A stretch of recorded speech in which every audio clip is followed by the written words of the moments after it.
accessible conference. First of all, choose the right venue, easy to reach by public transport, with no architectural barriers, with accessible toilets and lifts, accessible to visitors with a guide dog. Secondly, ask about special needs in the registration form, since not every disability is visible. Just one question helps adapt the event to the needs of the participants, especially the deaf and the hard of hearing. Sign language interpreting, audio induction loop, and live speech to text are examples of services.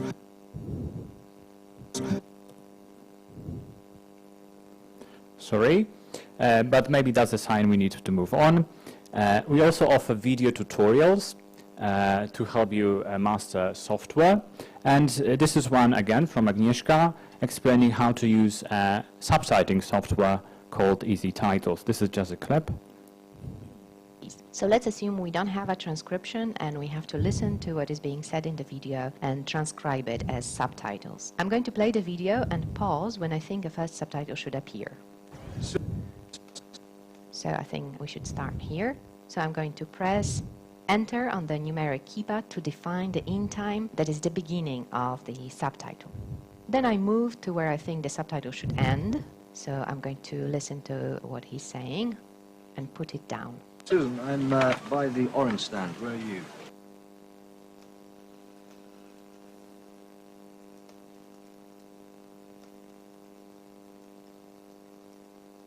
Agnieszka is typing very slowly, so exactly you need to work on your typing skills.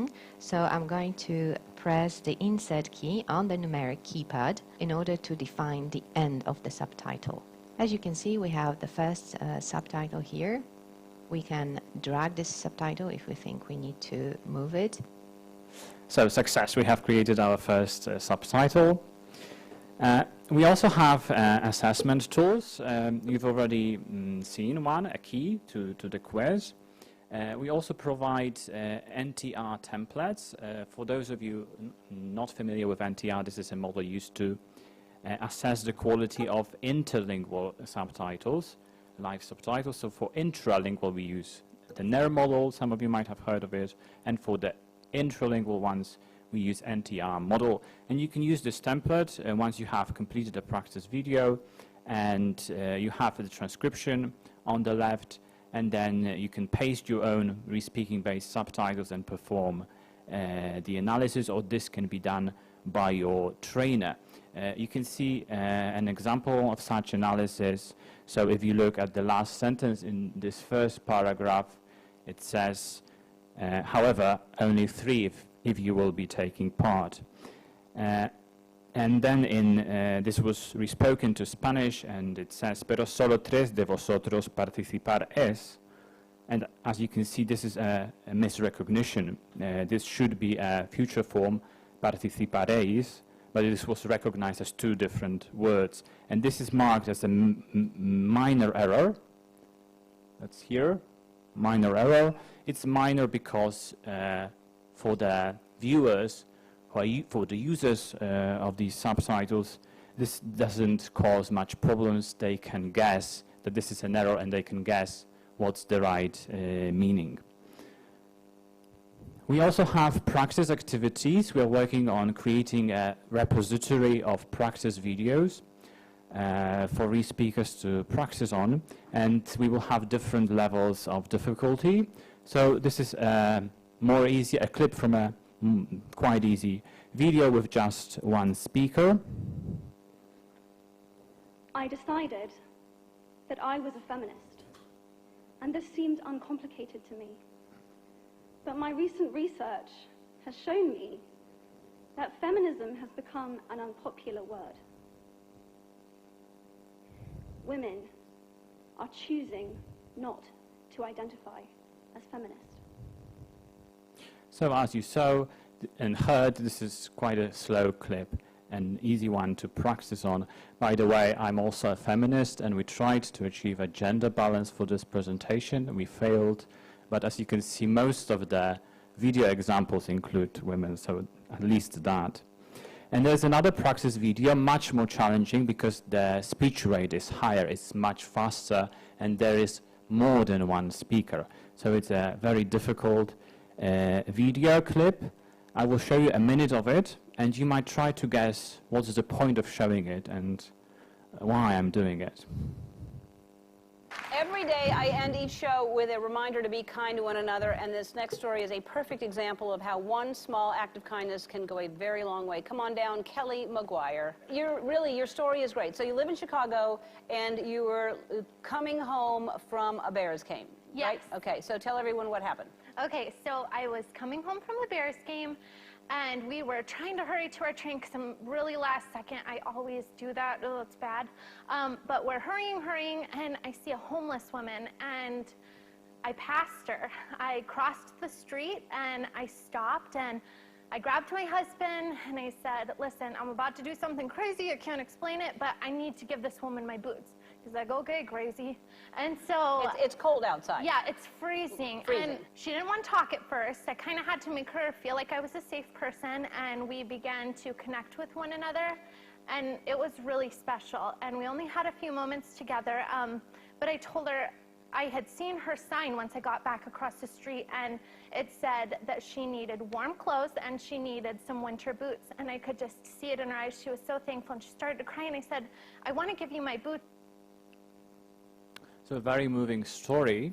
And now we on to other materials. And these are different kinds of other materials, but the most exciting one is recordings of students' performance. This is something students in our classes are always excited about, if they can see other students, how they perform, and they can compare themselves to them. So thanks to Haley Dawson, we were able to access recordings of her students performing interlingual subtitles for this clip from Ellen DeGeneres, and this will be done into Spanish, and you can see if the student of Haley's course is doing a good job or not. Let's see. Raya. Siempre termino el programa con un mensaje de generosidad con los demás. Punto. La siguiente historia es un lindo ejemplo de generosidad. Punto. Vives en Chicago, coma, y salías de un partido. Punto. Cuéntanos qué pasó. Punto. Change. Sí, coma. Íbamos muy rápido a tomar el tren para ir a casa. Y de pronto vi a una mujer pobre en la calle. Punto. Le dije a mi esposo que iba a hacer algo loco. Punto. Quería darle mis botas. Punto. Estaba haciendo mucho frío. Punto. Al principio, coma, ella no quería aceptarlas. Punto. Luego empezamos a hablar y a conectar. Punto. Fue muy especial. Punto. Solo fueron unos minutos, pero le dije que había visto su letrero que decía que necesitaba ropa y zapatos. Punto. Pude ver en su cara mucha gratitud. Punto. Ella empezó a llorar. Punto. So I could see on her face immense gratitude, and she started to cry. And as you could see in the video, what do you think of the students' performance? I think it's excellent, and congratulations to the student and to Haley for being such a great trainer in interlingual speaking. This is a really challenging practice video. And apart from doing it really well, she was able to identify speaker change. So there was a moment when she said in English change to show that the new speaker is starting to speak. And maybe you also noticed towards the end she was able to self-correct her output. So there was actually a moment, let's have a look at it again. Pude ver en su cara mucha gratitud. Punto. So she's saying ver, which is see, but she's mispronouncing it. She made an error, she mispronounced it. And the software recognizes that as vivir, which is to live. But she was able to notice the error and immediately correct it herself, which is really impressive. Let's have a look at this again. Pude ver en su cara mucha gratitud. Punto. Wow. And we're also adding interviews with practitioners to our course contents. And here we are going to see a clip from an interview with Vila. And Vila is here with us, so we can actually really chat with her during the break. She's at the University of Antwerp. She's working there, and she's a really incredibly good re-speaker. Let's hear a few words from her.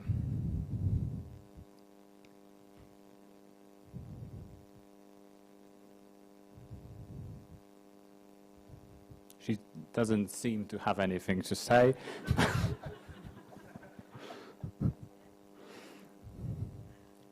Somehow the audio is not working. But Vila is here today, so when we move to questions, maybe she could, or maybe you could come, Vila, and just comment on what you wanted to say in this video clip. So maybe some applause for Vila. She's a wonderful re-speaker. Thank you.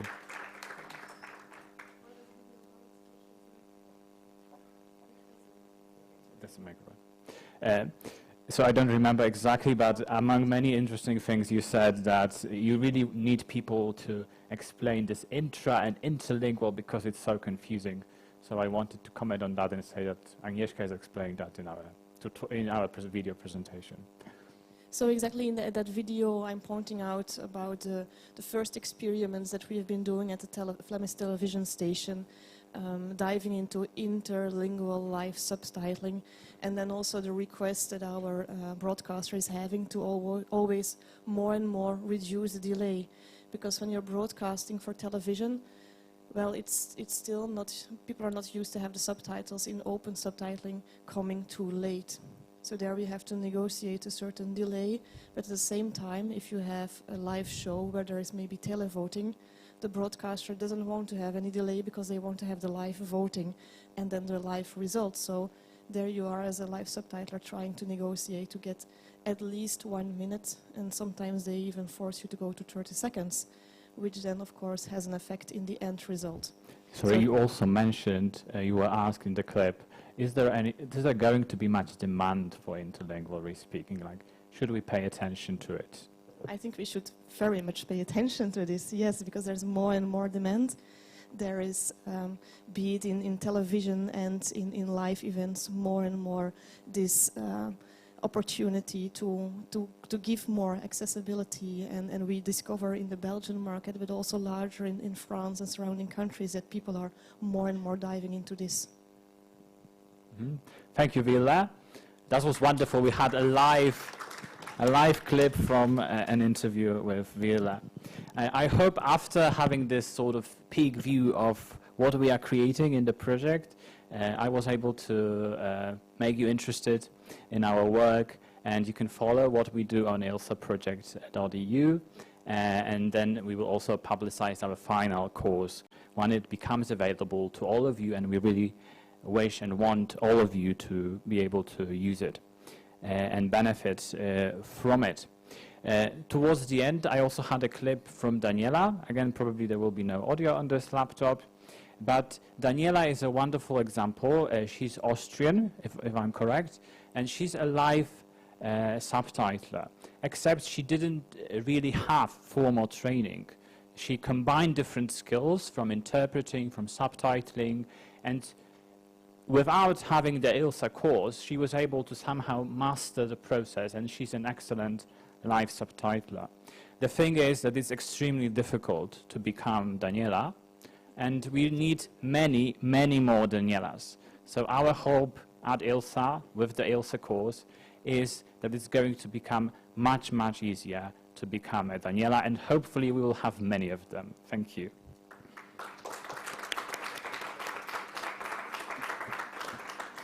Thank you, Łukasz and Franz, for presenting the ILSA course. Brilliant presentations, thank you.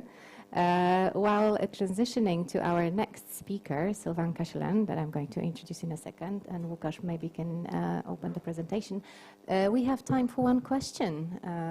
Is there anyone who would like to ask a question or have a comment? You're all very shy. Oh, there is a question. Brilliant. Turn on the mic. I'm not sure if it's on.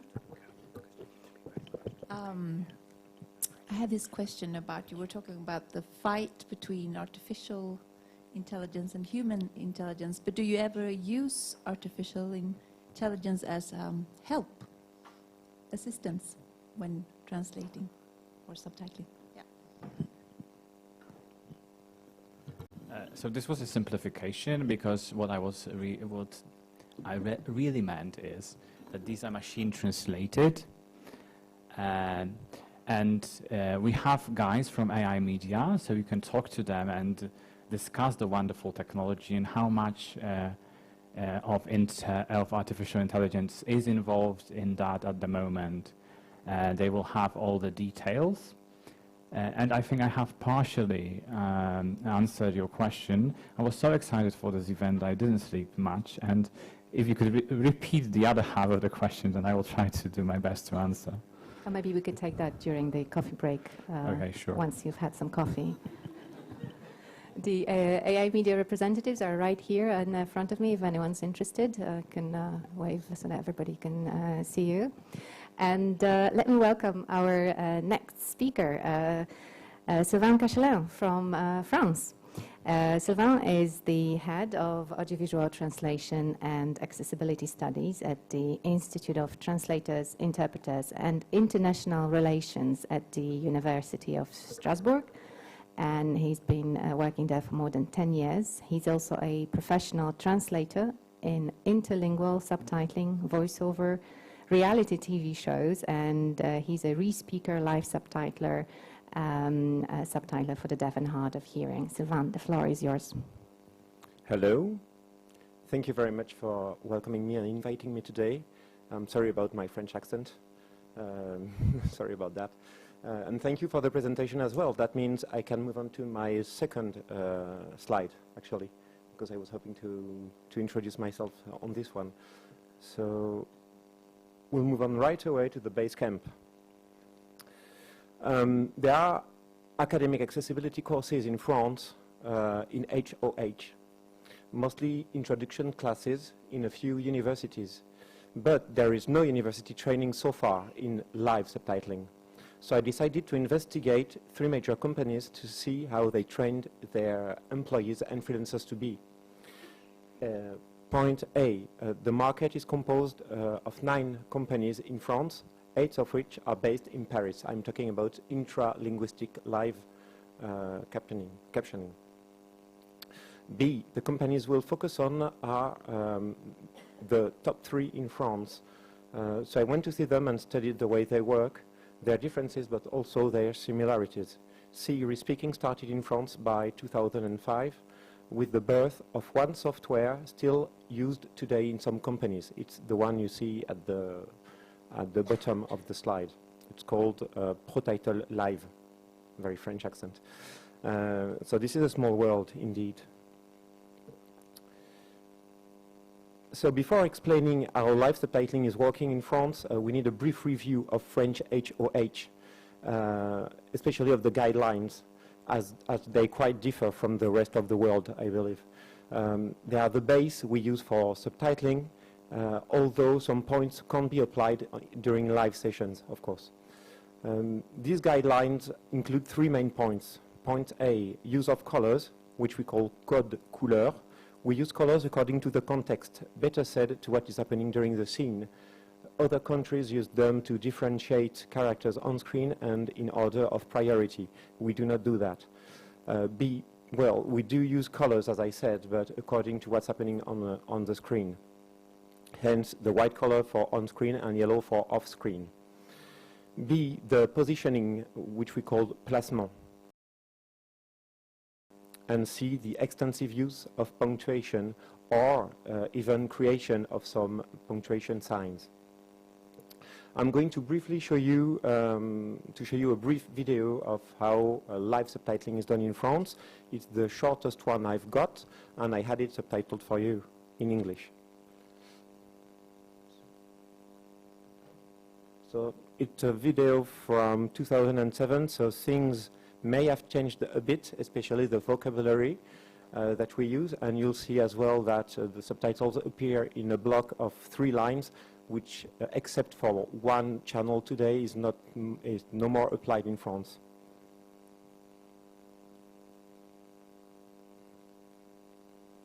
À partir de lundi, tous les journaux télévisés de TF1 seront sous-titrés pour les sourds et les malentendants, qui sont 5 millions à peu près en France.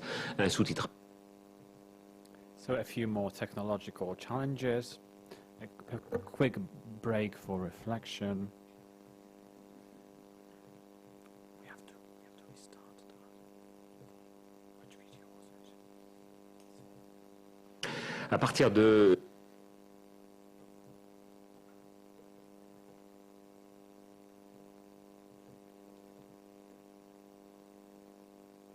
lundi, tous les journaux télévisés de TF1 seront sous-titrés pour les sourds et les malentendants, qui sont 5 millions à peu près en France. Un sous-titrage qui aura lieu en direct. Audrey Crespo-Mara et Thierry Froissart nous dévoilent ce système inédit. Mesdames, Messieurs, bonsoir. Voici les titres de l'actualité. Ce sous-titrage sur votre écran, vous ne le verrez que si vous activez le télétexte en tapant 888 sur votre télécommande. Qui va sous-titrer en direct le journal télévisé de TF1. Nous vous emmenons en coulisses. Tout se passe ici. Maude Fontenoy. Maude Fontenoy, un sourire radieux et une étonnante fraîcheur. Patricia dans le rôle du perroquet. Elle reçoit l'image du journal en même temps que vous, mais elle répète tout ce qu'elle entend. Sa diction est parfaite. À pied à terre que demain à la Réunion. Point. Le logiciel reconnaît sa voix et inscrit sur un écran de contrôle chacun de ses mots. Mais s'il y a une faute... À peine marqué par sa remarquable odyssée... Le correcteur Julie intervient aussitôt, très réactive, comme le souffleur Rémi, qui l'empêche de prendre trop de retard. Sur votre écran de télé, vous n'y verrez que du feu. Une émotion bien légitime au terme d'une aventure. L'autre épreuve pour le perroquet, raccourcir les phrases dites par le présentateur de quelques mots pour que vous ayez le temps de lire tout ce qui est écrit. Le journal télévisé est vraiment construit, il est écrit, et puis dès qu'on commence à vouloir synthétiser, on peut se retrouver en plein milieu du gué, coincé sur une phrase qu'on a mal embarquée, et donc c'est les principales difficultés du journal télévisé. Après un an d'entraînement, le système est au point, pour le plus grand plaisir des associations de sourds et malentendants mobilisées sur le projet. Nous sommes en période électorale.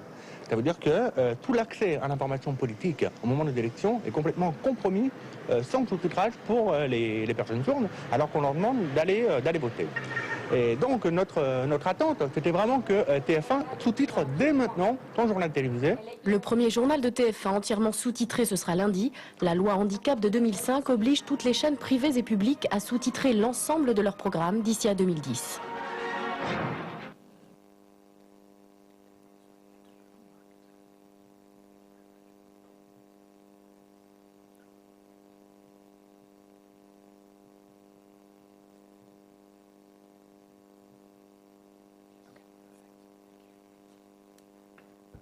Thank you. So as you can see in France, you need at least 2 people and better 3 to have one live subtitle on screen.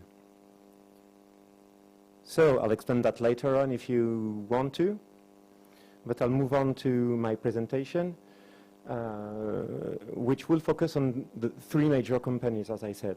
So why did I choose these 3 companies? I perfectly know the market, having worked as a freelancer or as an employee for almost French re-speaking company.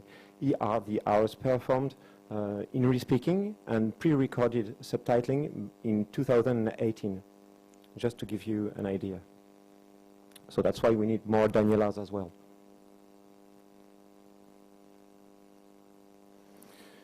Okay, since no re-speaking classes are given by the universities yet, the operators are trained directly on by the companies on site. They must find the best candidates to suit them with no empirical a priori. So who and where are the companies looking for? How do they find their future operators? Mostly they take students we universities send them. They take them on practice. So we are key players on this at the moment, even though there is no special classes about live subtitling yet. Several universities teach introduction to HOH, 8 hours curriculum in Paris, for instance, and 15 in Ithiri, which I give in Strasbourg. I also take my students on a tour in a respeaking company. Moreover, students who have a degree in AVT studies are supposed to know how to subtitle and have a perfect knowledge of French. And that makes them the perfect candidates. The link between companies and universities, something we try to strengthen for years. ST 501, which you have the logo up there, takes students from Ithiri, from Paris, from Dijon, Nice, and Lille, which university which give special classes in HOH. And Ithiri students are also preferred at France TV Studio. As a consequence, 5 French speakers out of 6 are now coming from the universities. Best proof of that is companies are starting to visit us directly at the Ithiri and give some tests already in the university in order to select future interns. Out of these 3 companies, Blue Element find it difficult to wait for the internship period to start. Their need for operators being all year round, they prefer putting an ad on internet on sites such as Indeed. In their ad, the stress is already put on the availability of candidates, since you may have to work nights and early mornings, and you need to have a driving license, and you can read that being already a subtitler is not mandatory, which means it can be learned. The focus is then put elsewhere. All 3 companies agree French language and general knowledge are prime. The rest can be taught and learned, so they told me. So we've got 2 examples of ads on the screen. As for Pôle Emploi, which is our official French job centers, Blue Element stopped using them, saying it was too complex of a process. France TV Studio has stopped since we send them students, and ST 501 still does contact them when they have no students, which nowadays seldom happens. In an ad I would publish, I would ask for personal qualities such as group spirit, teamwork, and intellectual curiosity. So, once you've been picked as a potential candidate, you pass some tests. Well, you take some tests and hopefully you pass them. Here are the quite intensive tests you take for all 3 companies. You can see French language is prime, even though in respeaking the source language is the same as the target language, as this is intralingual respeaking. You must perfectly manage the oral and the written requirements of your language, including punctuation. We've got 3 examples on screen. I would personally add a summary of a news text, which I find very important as you try to synthesize and rephrase. An exercise aiming at finding keywords in a text the candidate would hear or would read, and an exercise of intralingual reformulation in French. Better said, rephrasing. This is a kind of test we give at the university to select our future translators. The mandatory interview is performed either by the company managers in Blue Element or a responsable de formation et suivi qualité, a QA manager supervisor who will follow the trainee from the beginning to the end of the practice. So what do they learn? How do we train them? The 2 previous slides are very important apart from the use of software and French guidelines, the focus will always be put on the points we've seen during the whole training period, which means improve your French, if not perfect, through dictations and other drills.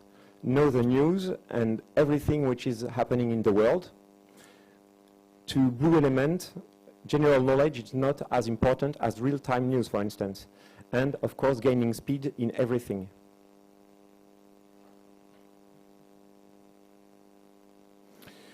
Although there are 9 companies doing respeaking in France, and I believe 4 French softwares are currently in use in France, the working environment is always the same in the booth. 2 to 4 people are working in always the same configuration. Left is the speaker, right is the validator, and the whisperer is on the far right-hand side. After being accepted, trainees start working on the software, training their abilities to speak, reformulate and correct under the monitoring of dedicated supervisors. This is essential for a good training. There is one QA manager in ST501, one in Blue Element, and 2 in France TV Studio. They accept only a few trainees a year in order to create their future melting pot of employees. So what's on the menu? Here is the plat de résistance of the training. As we said, they learn both pre-recorded and re-speaking. As far as re-speaking is concerned, here are the types of programs they'll be working on. Even though companies focus more or less on the same standards to fit their clients' needs, they put more emphasis on some special abilities depending on the show they are asked to work on. Sports for Blue Element, and almost verbatim for ST501, as one of their clients is the official presidential website. France TV has a specific document called Plan d'Action, which allows both the trainee and the supervisor to know the objective they have to meet week after week. I'm going to show it to you now.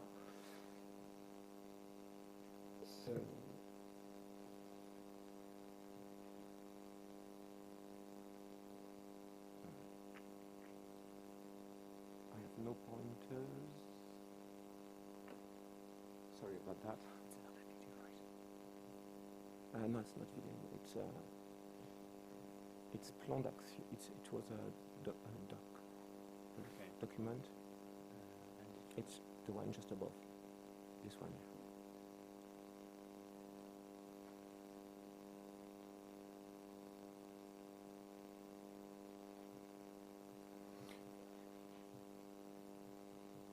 Thank you. So this is the document Plan d'Action, which allows you to see that every week the student or the future employee is assessed and follows a strict program. So that will be basically the best training you can have in France right now, I think. Okay, so that's okay. So it goes from the first week to the end of the third month.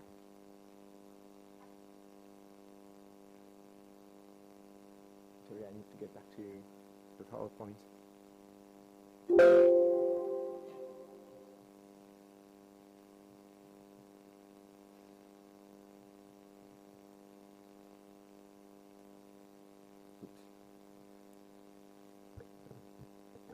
So it's good to see some documents are created especially for the trainees.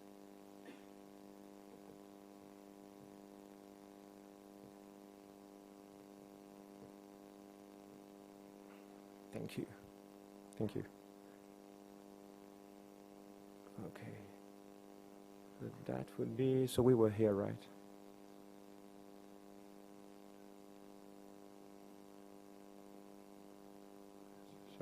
Sorry, I lost myself. Here we go.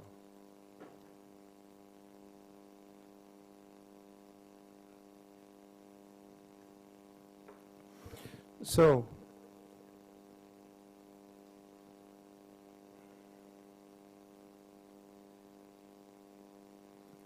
we should have more speakers like this because it's a much needed break for the re-speakers and moderators. Thank you. Working very hard. Thank you for seeing this as a quality. So apart from the set program and training on the machines by pairs, twice a week trainees get specific quiz to help them improve their knowledge in French and real-time news. This is what you see on screen. So these quizzes are particularly inventive and thorough. This is only for France TV Studio. So here you've got an action by the Gilets jaunes, and they ask them to assess whether it's a Gilets jaunes action or something else. Trainees can also be asked to correct up to 100% accuracy a text which was badly respoken or badly rendered. Therefore, they get used to seeing what kind of mistakes would appear during the live session. This is an example.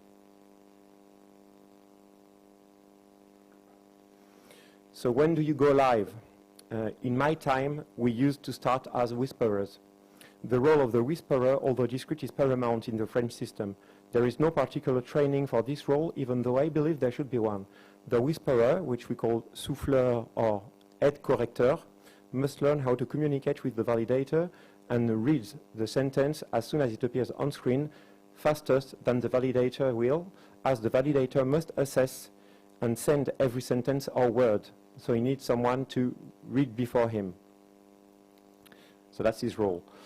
I believe in order not to lose a millisecond, the whisperer should be taught how to speak to the validator using quick action words as you would in sport. Hence, the whisperer is the timekeeper and the only one to be able to do some research during live sessions, which can be quite important. In ST501, he is now provided with a laptop in order to do so. Today, everybody is trained as speaker and a validator, even though you'll finally choose to be either one or the other. This can help for company schedules and give some diversification to your daily job.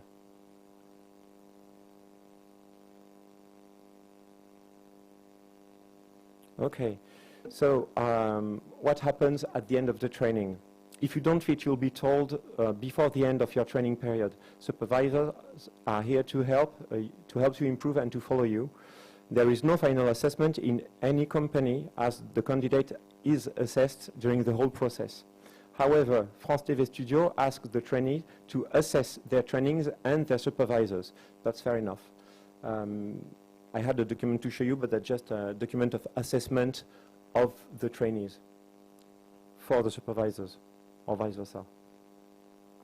So supervisors and trainers are assessed. Okay.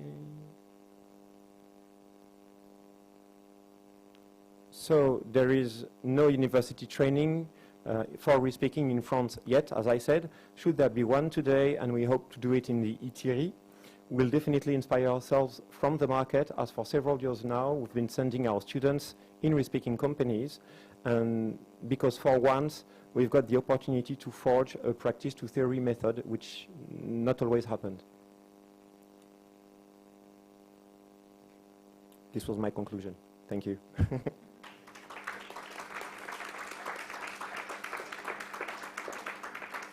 I'm sorry I had to read my speech because otherwise I'll go berserk and speak for hours.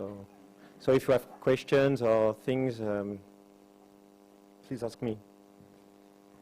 Thank you, Sylvain. Fantastic. As Pablo said, we've never had anyone from France to tell us about live subtitling in French, and I could see that Pablo already raised his hand, so Pablo gets the first question, and we'll be setting up another speaker that I'll introduce in a moment, but we still have some time for questions. Still have 5 minutes, so you're pretty good. Hi, Sylvain. Thank you very much for coming for the presentation. Like I said, like Agnieszka said, first time we hear this. Can you tell us about the delay? So when you have as many as 3 people involved in producing and correcting, editing, whispering, before queuing it on air, what's the average delay that you can expect to have in intralingual live subtitling in France?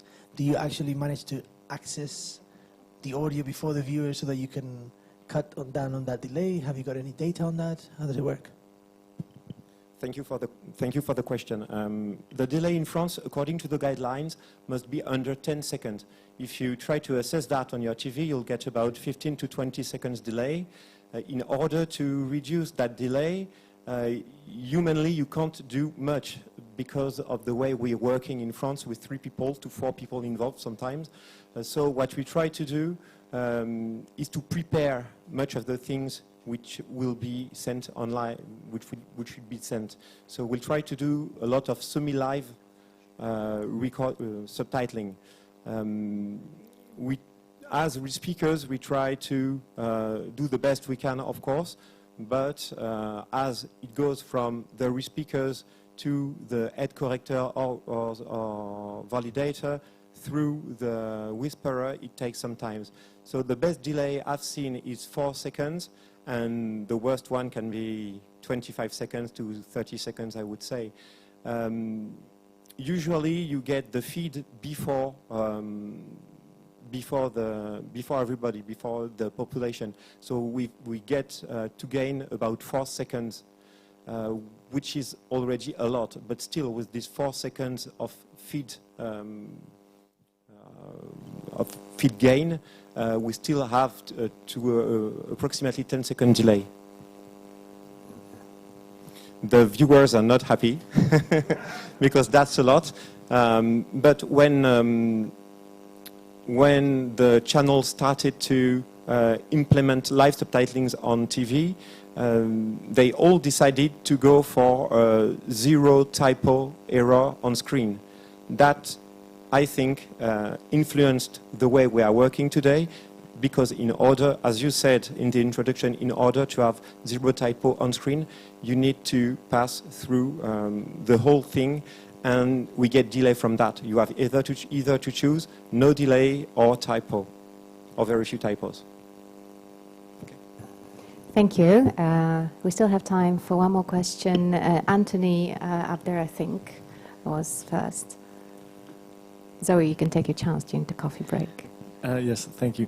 I would like to ask the question, if you have like a 10 seconds delay for TV, would you, if you were to re-speak interlingually a conference, for example, would you prefer to have a lot of delay and 0 errors like you do for TV, or would you make a difference and go for like more small errors but a smaller delay and transfer it faster?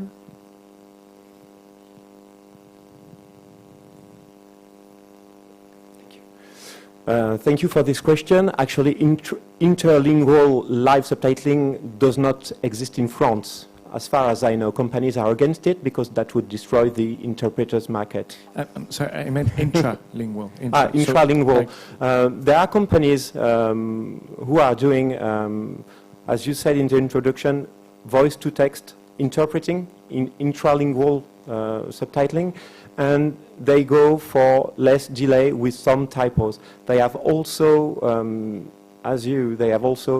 created some software which allow to correct things on screen, which you can't do on TV actually. Once it's been broadcast, you can't do anything. During a conference, you can have a typo, as you can have now on screen from our subtitler from London, and correct it, because this is a conference, so you can go back on it. So they try to go as fast as possible with less delay, a few typos, and then they correct the typo. Of course, if the typo is minor, they leave it because they will have too much delay. If the typo is a typo concerning the meaning, they would change it, of course. Thank you. Thank you. Thank you, Sylvain, for a brilliant presentation. Thank you so much. Let's give him a round of applause. I'm wondering if our ILSA course with interlingual live subtitling is going to make French interpreters go on strike or something. I don't know. Yes, you like going on strikes in your country. Thank you so much. Let's move on to our next speaker. And as Pablo said at the beginning, we're really, really excited to have you here, Chris. The next speaker is Christine Ailes.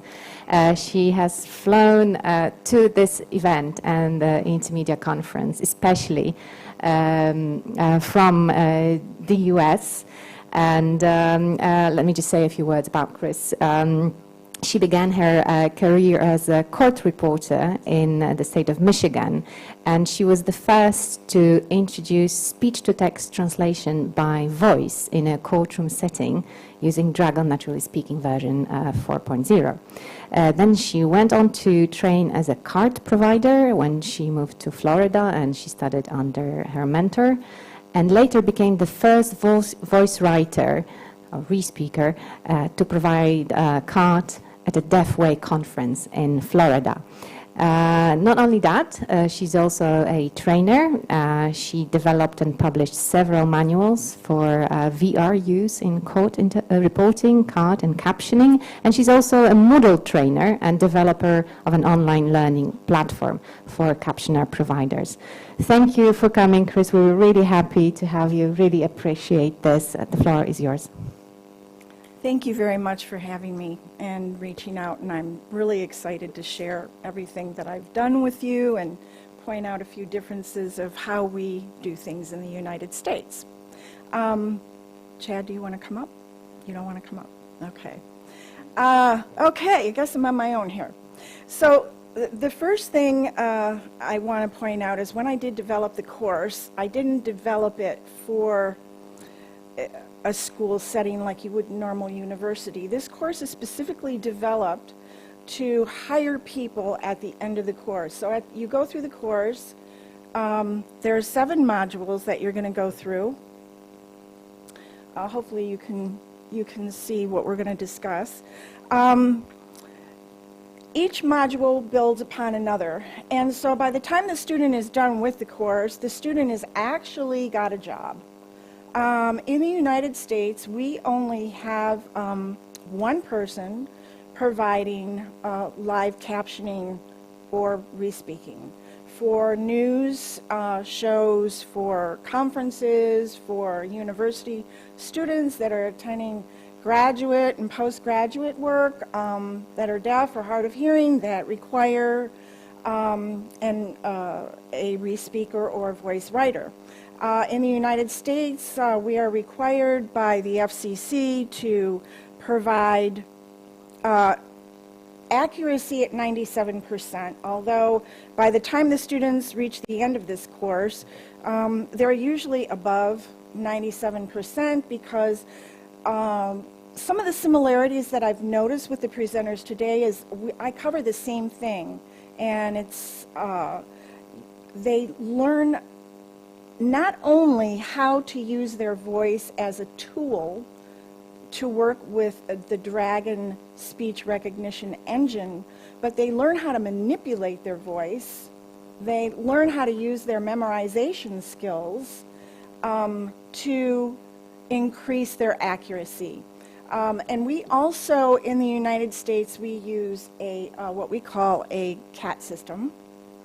It's computer-aided transcription that augments the speech recognition engine to further increase the accuracy of the words that are being spoken. I also implemented prefixing and suffixing because not all the time are we able to control that, and it's easier if you have those tools for words that are made up. Now, we know that that can happen a lot of times. For instance, ism. We have if you do CNN and live, you'll know that Trump is in the news all the time. So we have what we call Trumpism. Not in your vocabulary because it's a made-up word. So you've got to have that suffix there so you can put the ism on Trump. And so what I did was I have to teach the students how to create notes and lists of words, suffix and prefix rules, develop a method for handling homonyms, speech patterns in English and using different patterns of speech. For instance, high pitch, low pitch. If you were to, let's say you want to go to the store with me too, T-O-O. Well, if you say go to the store with me, comma, to elongate the O, so the speech recognition understands that it's the double O at the end of to and not T-O. And so it's techniques like that that we work on. And now, closed captioning on television. Companies do not want to train captioners. And the reason I developed this course is because the people that I were getting from brick and mortar schools, even though they went through a course, and they would come to me and they would say, well, I'm 99% accurate. I would say, great. I want you to do a 30-minute show for me, and I want you to send me that script unedited. And you tell me when you're going to do the show, I'll record it, and then what I'll do is I'll compare the recording with your transcript. I would get maybe 70 to 80% accuracy from a person that just spent $15,000 going to a school to learn how to voice, write, or live speak. I can't hire them. A company wants that person to be able to provide accurate captions right away. They want them to be able to understand how to hook up. They want them to understand the technology. They want them to understand how to troubleshoot their computers. And in the United States, we use lots of different connection methods. We can't just use the Dragon engine itself. We have to be able to have the capability to connect to third-party software, because everybody in the United States has a different platform that they want to do this speech to text. And now I lost my train of thought. There's just so much in my head. Okay, let's move on. How do I determine a potential candidate? There's only me that developed this course, and it's probably based on my years of experience and years of note-taking. I don't train the voice writer to listen to their voice as they're speaking. That can be detrimental to them as they're trying to learn to re-speak, because they're too busy listening to their own voice to notice what the text is translating. And so if you don't understand how words can create word boundary errors, in other words, a D will sound like a T if you don't enunciate it properly. And the only way that you're going to understand that is if you look at the text as it's dictated and it lays down what was wrong. I teach them how to look at those words and say, okay, did I slur my words here? Did I not give the right amount of pause for the recognition engine to determine what the words are? I take into consideration their experience, their education. I conduct an actual phone interview. I listen to how they speak to me. If they've got pretty good enunciation and they're not, you know, some people, they speak through their nose. They have nasal sounds.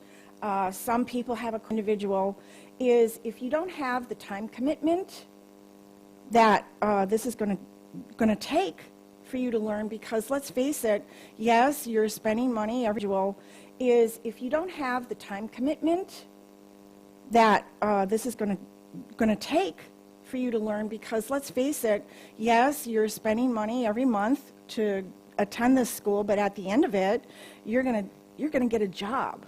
You're going to work because companies want you. There's a shortage in the United States of captioners. And so if they're not willing to make that commitment of at least 2 to 6 hours a week, then I don't want them, because I work and I have a partner that also trains, and we spend an hour each week with the student. We set them up. We do visual.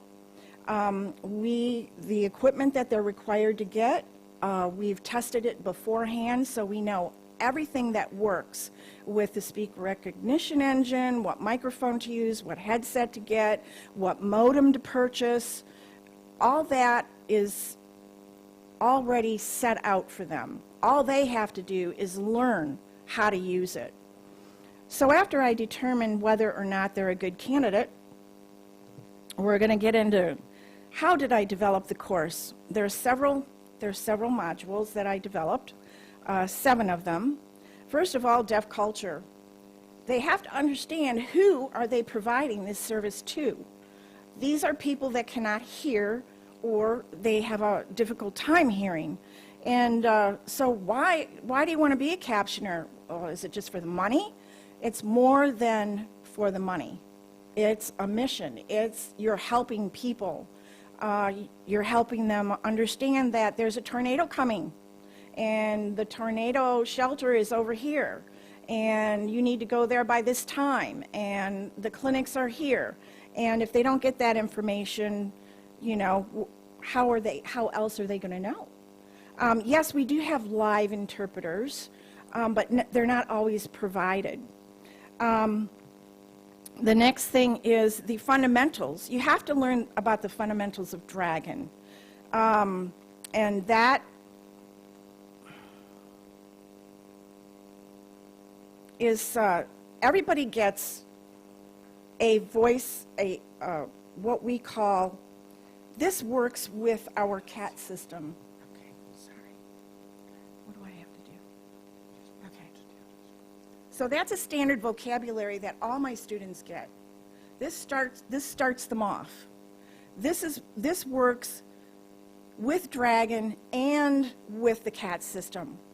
So right away we get into this. You're going to load this on, you're going to train these words, and these words are going to do double chevron, give you the name of the speaker, give you a colon, give you 2 spaces after. How do I switch back? Are you doing Control Tab? Okay. Okay. All right.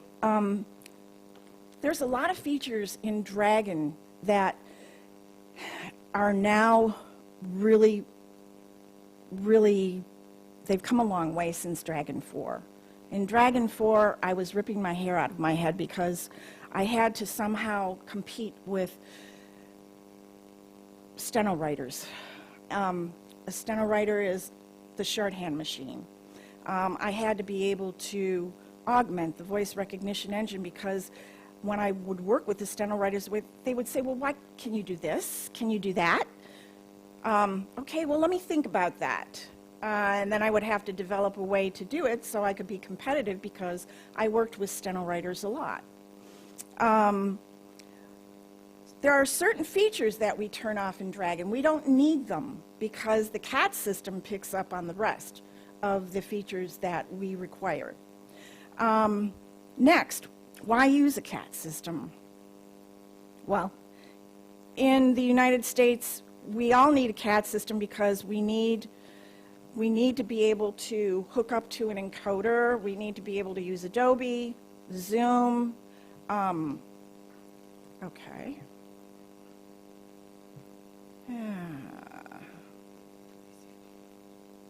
Pardon? Oh, do you see it? I don't see it. Okay, that's part of the school. So I did train with the founders of Moodle to create an online course.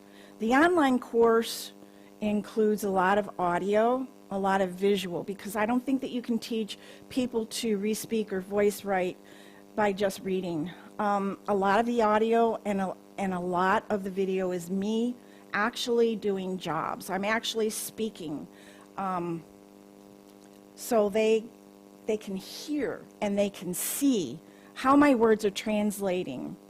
Another thing that the engine will do is the CAT system sort of marries, I don't know if that's the right word, with the engine. You have the CAT system over here, you have Dragon over here.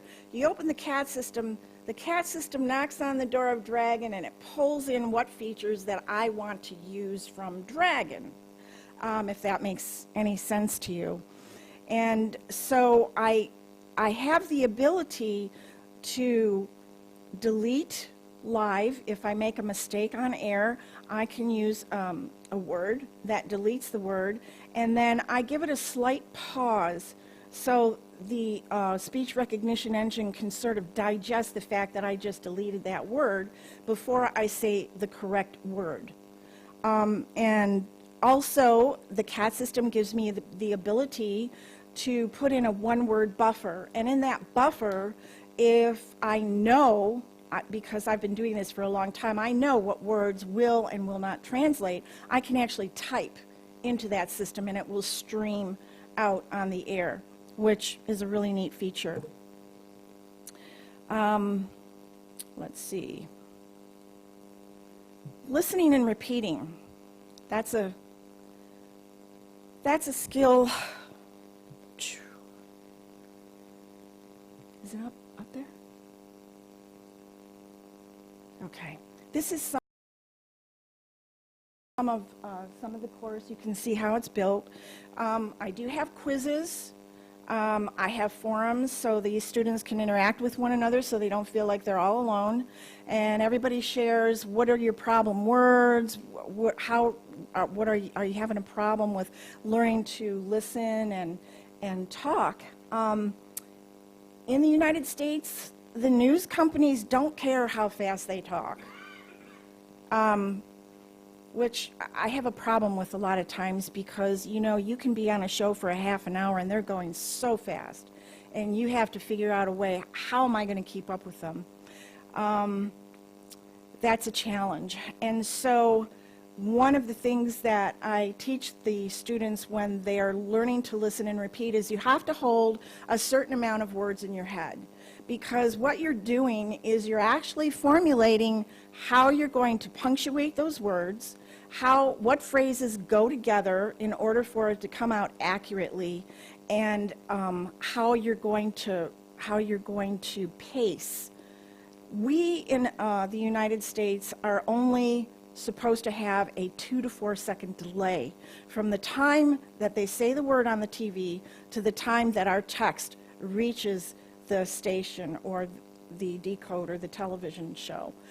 So we can't be more than 2 to 4 seconds behind, and most companies will test you on that. You'll do an actual test with the company before they hire you to see if you're A, above 97%, and B, what is your lag time. If your lag time is 10 seconds, then they will not hire you. It has to be 2 to 4 seconds. So listening and repeating is a big part of it. And again, I do a lot of the exercises myself because I want them to understand what it is that I'm trying to get across to them. Next, it's CART. CART is big in the United States. We have a lot of deaf and hard of hearing now that are going to universities that really need CART. They're in graduate, they're in postgraduate courses. We have the National Institute of Health, which is a government, which uses CART a lot. There are a lot of deaf and hard of hearing people in the National Institute of Health that require CART services. And as you can see up there, she's using a mask. I do open microphone. I work totally from my home. When I do a job, there is no restriction on how long you're on the air. I have been on the air for as long as 4 hours at a time. Most of my captioners that I train have to build up their stamina. That's one of the things that is required. They don't do 1 hour off, 1 hour on, and there's only one person. There's nobody behind you correcting your speech. There's just you.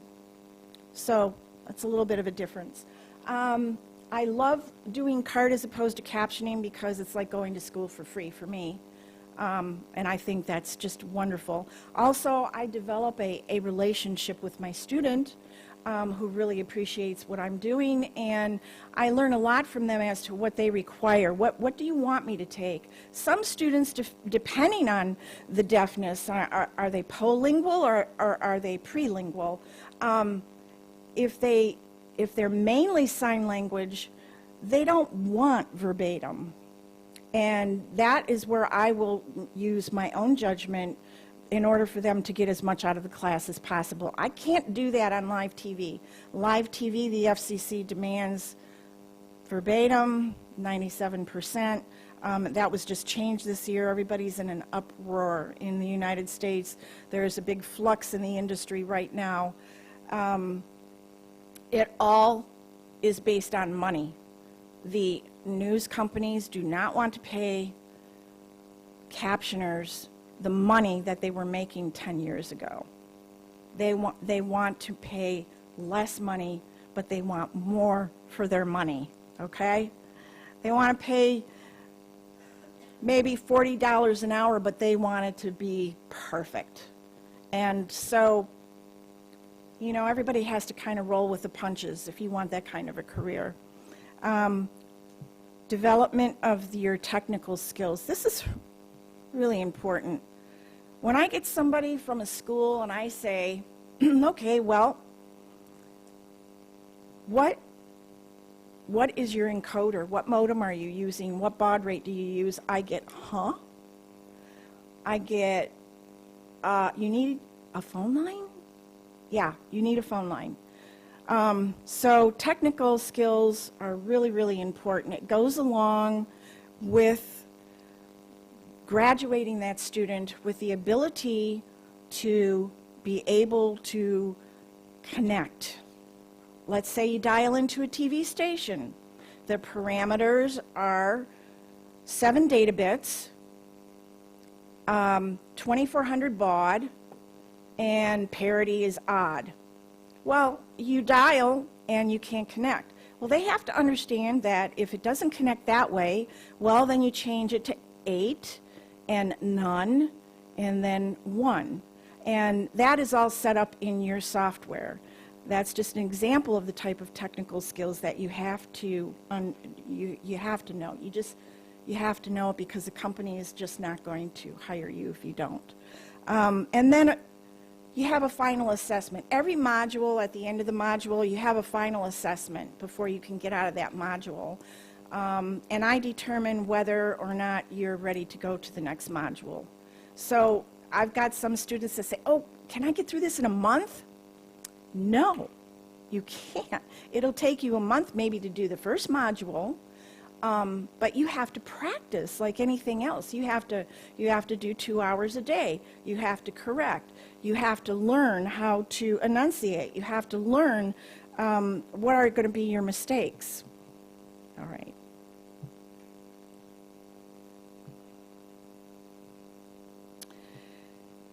We've already covered the deaf culture, the quiz at the end of the module, the resources. All the resources that I provide, I don't reinvent the wheel, and I use what's already out there. So I use live CNN, I use Reuters, which are news outlets. I use your local news. They learn how to do weather, sports, the local news, the world news. They have to build up their vocabulary, so by the time that they're done with the course, there's no vocabulary building. They've built it using real-world audio and visual aids by practicing. And it gets kind of dicey, like when they're in the 4th module, because I have to compare their transcripts to the audio. And that's when they get discouraged sometimes because they're like, oh, I can't keep up with these people. And it's just a matter of building up your stamina, building up your memorization skills, getting a little bit more confidence, and practicing. I remember when I first started out, I would practice 8 hours a day. I was hired for a company in Colorado, and I would sit down and do little segments. So I would practice the news for 5 minutes.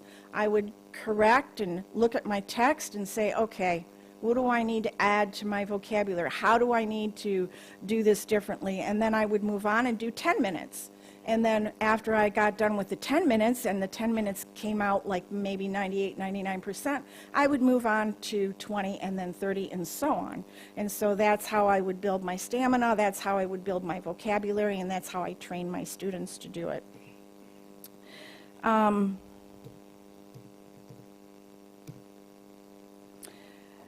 So we set the dragon options, or unset the options, because you're not going to use all the dragon options. There is an art to listening and repeating. There is an art to building your vocabulary. If some people, they like to put in like every kind of word in dragon. The more that you mess with the dragon vocabulary, the more chances are that your vocabulary will become corrupt over time. A lot of people like to change the hard coding in Dragon, change out a period for a permac, something like that. And then all of a sudden one day it stops working. Why? Because, you know, you deleted the word period and you put in the word permac and it's not hard-coded in, so goodbye, period. At that point, then they have to recreate a whole new vocabulary. Word stress and intonation are very important. I use that a lot. I'll use a lilt if I want something to translate, or I'll go in a deeper voice, depending on what the word and the phrases are. And everybody is taught to watch their words and pinpoint exactly what is your problem, because somebody with my problem, for instance, police, if you don't enunciate that, oh, police, it comes out please. So I might not have a problem with police because I've been saying it for 20 years, whereas a student, it might always come out as please. So in that case, say POMAC. Create a unique word. We're big on the use of the creation of unique words. Unspoken syllables are the hardest to get around. When you think about it, in the U.S., the dragon is based on a grammatical model, grammar. And so if the student doesn't have a good understanding or use of grammar, they're not going to be a very successful voice writer. And then work on your memorization and your phrasing skills. Yes, we do paraphrase in the United States. Sometimes it cannot be helped because they are going so fast that what they say in 5 sentences you can usually break down and have the same meaning in one. And I use that tool a lot, and I teach my students how to use that tool as well. Developing your re-speaking techniques and assessing the candidates. They each begin with the same vocabulary. They build their words, their phrases, their unique words as they move through each model. The one thing that I stress is correction. They need to learn to go through even when after they're done with the course, they need to have good practice of correcting their text. If they don't correct, then the engine's just going to think, well, you said this before, you didn't correct me, so I'm going to keep doing it until you tell it not to. Yes, using phrases that belong together, as far as I could, you would, she should. What I teach them how to do is I teach them how to take those phrases and break them down, give a little pause. So I think of the recognition engine as this thing that you've got to feed, and you've got to feed it a good diet. And if you feed it a good diet, it's going to learn, it's going to get better, and it's going to get better over the course of time because it acclimates to the way that you speak. It acclimates to if you're always doing the news, it knows. It's got a certain amount of artificial intelligence that it uses. And so feed your engine. We have 1 minute left. Okay. I've kind of covered most of this. What I want to do, covered all that. That's kind of like a little wheel of the stuff that the learning outcomes. And then more importantly, this is my student. My name is Sean Howard. I began the Caption Endeavors course in February 2018, and I actually completed the course and became a certified voice writer and closed captioner in October of 2018. My background was sales and sales management before going into voice writing. I initially intended to keep closed captioning as a side job to kind of supplement my income, but over time the benefits of self-employment kind of outweighed my other positions. So in April of 2019, I began captioning full-time, and it was a great decision for me personally. It provided freedom to kind of set my own schedule and make my own paycheck, which was something I didn't have at any of my previous positions before. So it was definitely one of my goals and something I was able to achieve through this. The course itself, to become certified, is extremely helpful. The instructors are very hands-on and interactive. They're always assessing their assignments, giving feedback, assisting in fixing technical problems, which can definitely happen pretty frequently. The course itself is paced very well. You can go at your own pace. However, there are weekly courses with your instructors and other prospective closed captioner peers. They're definitely very helpful because they give you a sense of community, and being this is mainly a work-at-home position, that community is definitely helpful. Classes ensure that you won't fall too far behind, and each week your struggles are addressed and they're corrected and worked through with the instructors and your peer group as well.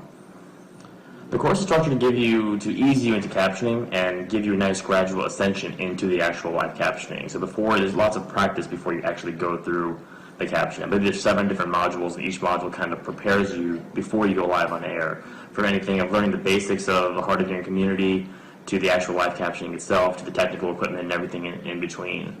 It addresses the most 2 common problems that with a lot of beginners have is accuracy and stamina.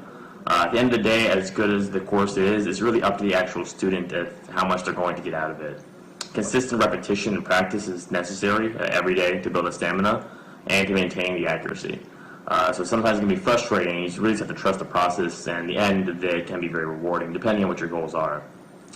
I still revert to my lessons of the course frequently. Like any profession, you have to make sure that you're doing self-maintenance, self-check, just being really self-aware.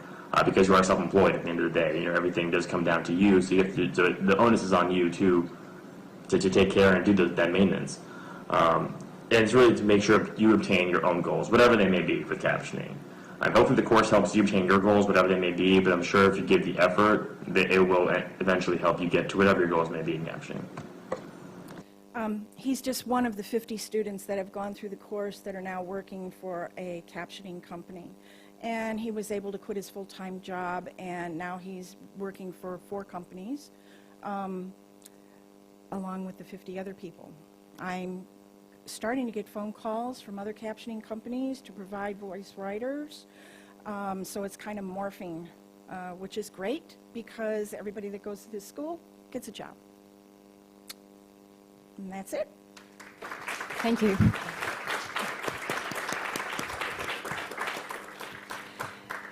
Thank you so much. Maybe we could have one quick question while James is transitioning with his slides. James is our last speaker before the coffee break. So remember, there is coffee break and some cocktail snacks. Hopefully the terrace upstairs is open so we can see some light. I think I saw a hand up. Yes, Nazareth. Włącz mikrofon.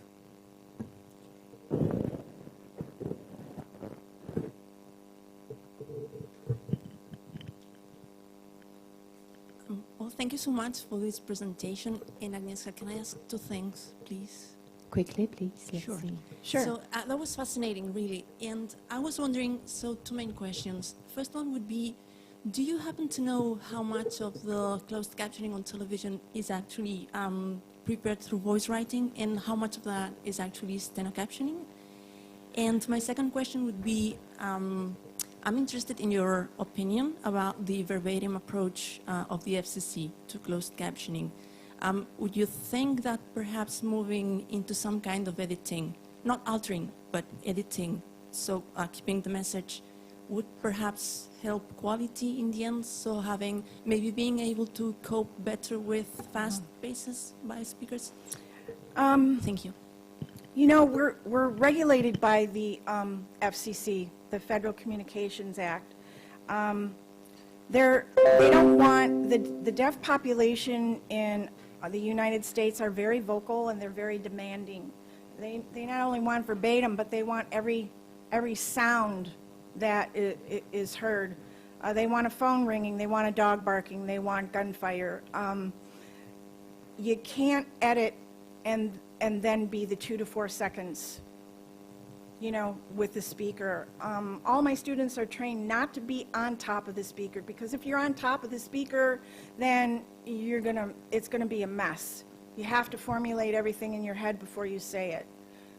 That's how you get the accuracy. And I'm sorry, your first question was? I didn't. Oh, stenography and voice writing? Stenography, there is an extreme shortage of stenography in the United States right now. Schools are not offering that as much. Voice writing is the thing in the United States right now. And there's actually like a price war.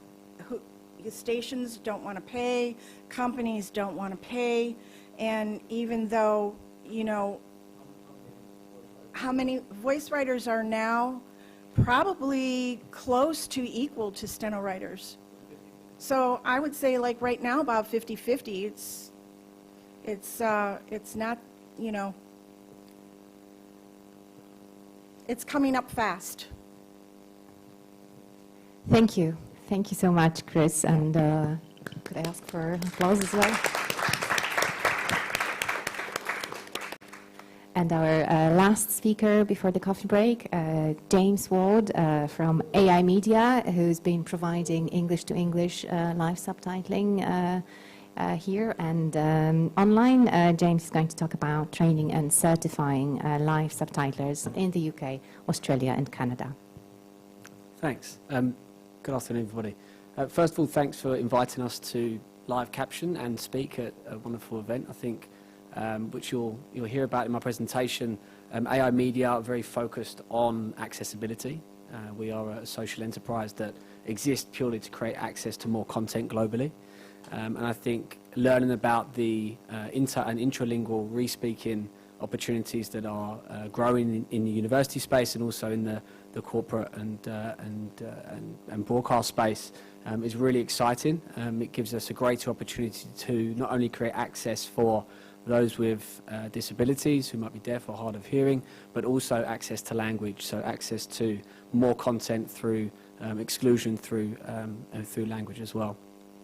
So I'll take you through a bit about AI Media as an organisation, who we are, how we came about as a business, and then a little bit more about what we're doing in the way of training re-speakers in the UK, Canada and Australia. So, as I said, our vision is to make a piece of content accessible to every person. So we're developing tools and workflows to enable easier access to content, ways for organisations and individuals to put their content out there in a world now that is demanding instant access to information in real time, which is what we hear about today. Our mission is global impact, one word at a time. So who are we? So we was founded in 2003 in Australia by Alex Jones and Tony Abrahams. Alex is profoundly deaf. Alex is actually 5th generation deaf, which is something that when I first found out about was quite interesting, because I wasn't aware that there are many people that are 5th generation deaf, and Alex has experienced through his life the impact of not having access to information in the workplace, in school, and in day-to-day life. In our world, and what we want to create as an organisation is a more equal and accessible place, and Alex and Tony created the company to do exactly that. So we began in broadcast, in pay TV, so Foxtel in Australia. At the time when the business was founded in 2003, didn't provide closed captioning on their content. It wasn't legislated, they didn't need to, but what they found is that by providing more access, they gained subscribers, they gained more people on the platform. There were people that were purchasing Foxtel as a pay TV solution to get a better signal on their TV to read the captions more clearly, which was just amazing to hear, and therefore a company was built upon that. From there, we developed to our history. So we developed as an organisation from broadcast into wider areas of access. So looking at education, looking at the corporate workplace, looking at any situation where words that are spoken can be created into text. So we've had different points in our timeline over the last few years, or number of years, where we've launched new products. We've won opportunities to create more access on broadcast on Channel 9 and Channel 7 in Australia, which are 2 of the biggest free-to-airs, but also some really interesting partnerships outside of that space, and in a world that all of us are operating in, on Facebook, for example, where video is now the main form of communication on that platform, and 85% of those videos are viewed without sound. So what's happening and what we're seeing as a trend is that the more and more video content, the more and more information that's put out there that everybody wants to have a understanding of through viewing without sound, is actually creating a wider access kind of indirectly which is just a kind of a side benefit of the way that the world is moving. So a little bit about what we do. We provide multi-language services across different areas of industries in subtitling, audio description, closed captioning, and other access services, and also localization services such as dubbing. So more onto the training of live subtitlers, re-speakers, captioners, which is obviously through the different countries that we live in, that word is kind of interchanged and used differently. But ultimately, the process of delivering speech to text. And there's a few key criteria that we look at as an organisation in the UK, where I'm based in London, but also in our office in Sydney and Melbourne and Toronto, Canada, where we have some key criteria that we are operating against to really try and scale and grow our capability to train people how to re-speak, how to caption, how to live subtitle. So recruitment is one, and I think to Christine's point in her presentation is that when we're looking at criteria for recruitment, we're obviously looking at key things like spelling, grammar, punctuation. We're looking at the ability to actually re-speak. And we've developed modules that are available online that can be accessed from anywhere in the world, so that you can actually submit a test to see if you pass that criteria. But for us, when it comes to hiring our live subtitlers, a big component of what we do is hire people that care about what they're doing. And to Christine's point, it's about the end user, whether that's somebody watching the news on a broadcast show or sitting in a lecture theatre like this, who's gaining access to a lecture that impacts their future and their education.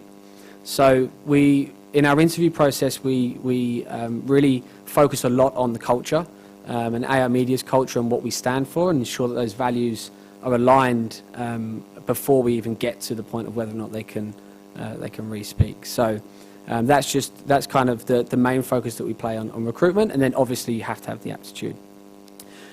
Access to materials, so providing access to course materials, whether that's training that we're doing in the room or training that we're doing remotely online.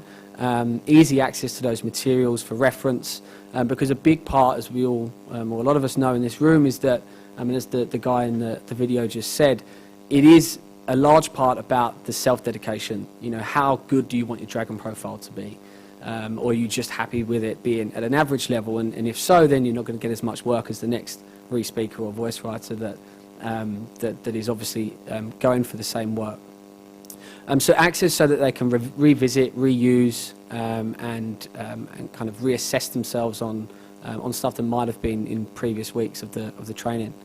Consistency is a key thing for us as an organisation as we grow and expand into other countries, that we try to make our re-speakers consistent in terms of their accuracy, in terms of their ability to caption the variety of work that we live caption, and so that we can interchange, because a lot of what we do from the London office, for example, might be for customers that we have in the Middle East, where there might be a lecture in English, and it makes more sense to have one of our Australian team caption that than one of our London team because of the time zone.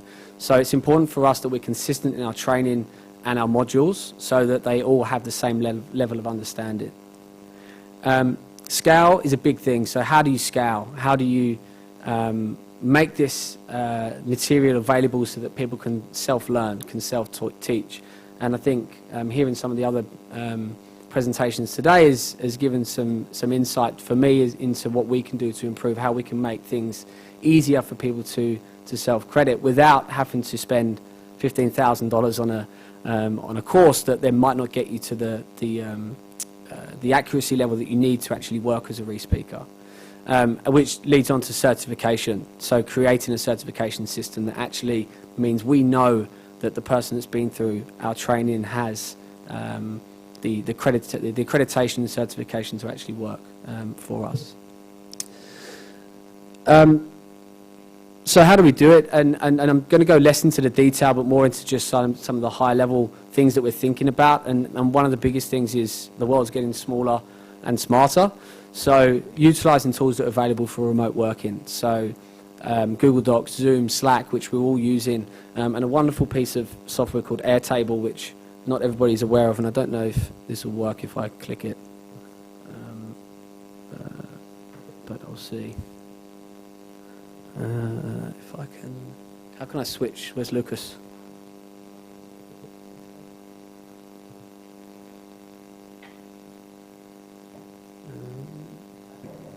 I'm glad I'm not the first of a technical issue.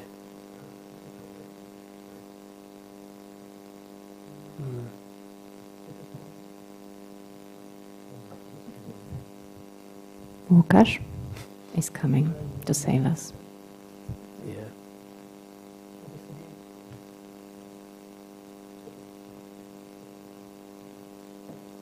Another time for you to reflect on today's talks.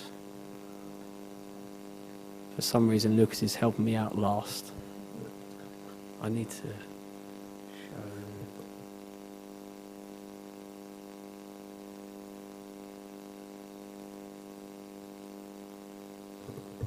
I will just sort of advertise that I'm a very clever person, as you can see. Maybe AI Media could hire me with the elections approaching here in Poland and my need to relocate to another country.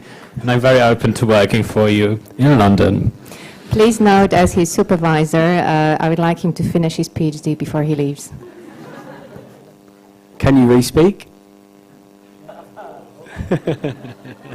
Then yes.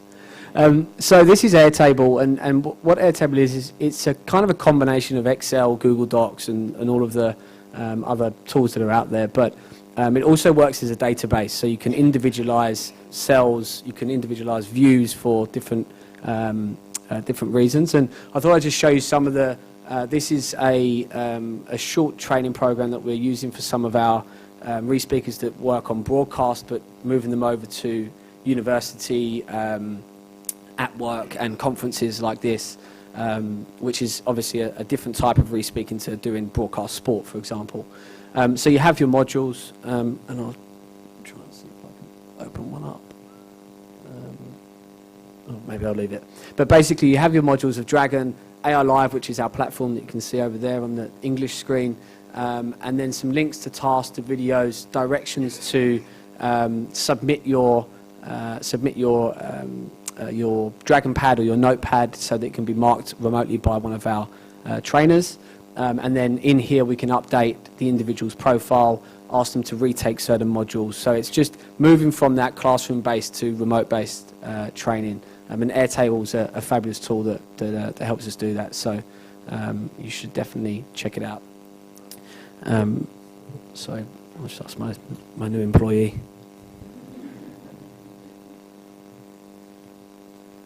Great, thanks.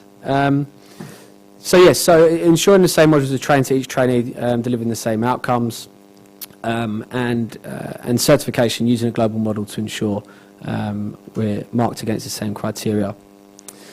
I thought I'd just talk a bit about a case study. I know we're short for time, but just to give you an understanding of some of the training that we've been through as an organisation and some of the challenges. So 2016, AI Media was awarded the Channel 7 broadcast contract in Australia for 1 August, April 2016, for 1 August 2016 start.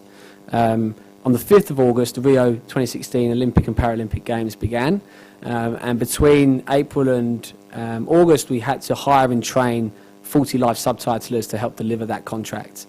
Now, I heard Pablo say in his workshop earlier that the maximum for a room is probably about 5 that works. I think we had about 55 in one room at one time to try and achieve the 40 that we needed, which, you know, in hindsight was not a good idea. We now maximise it at about 10.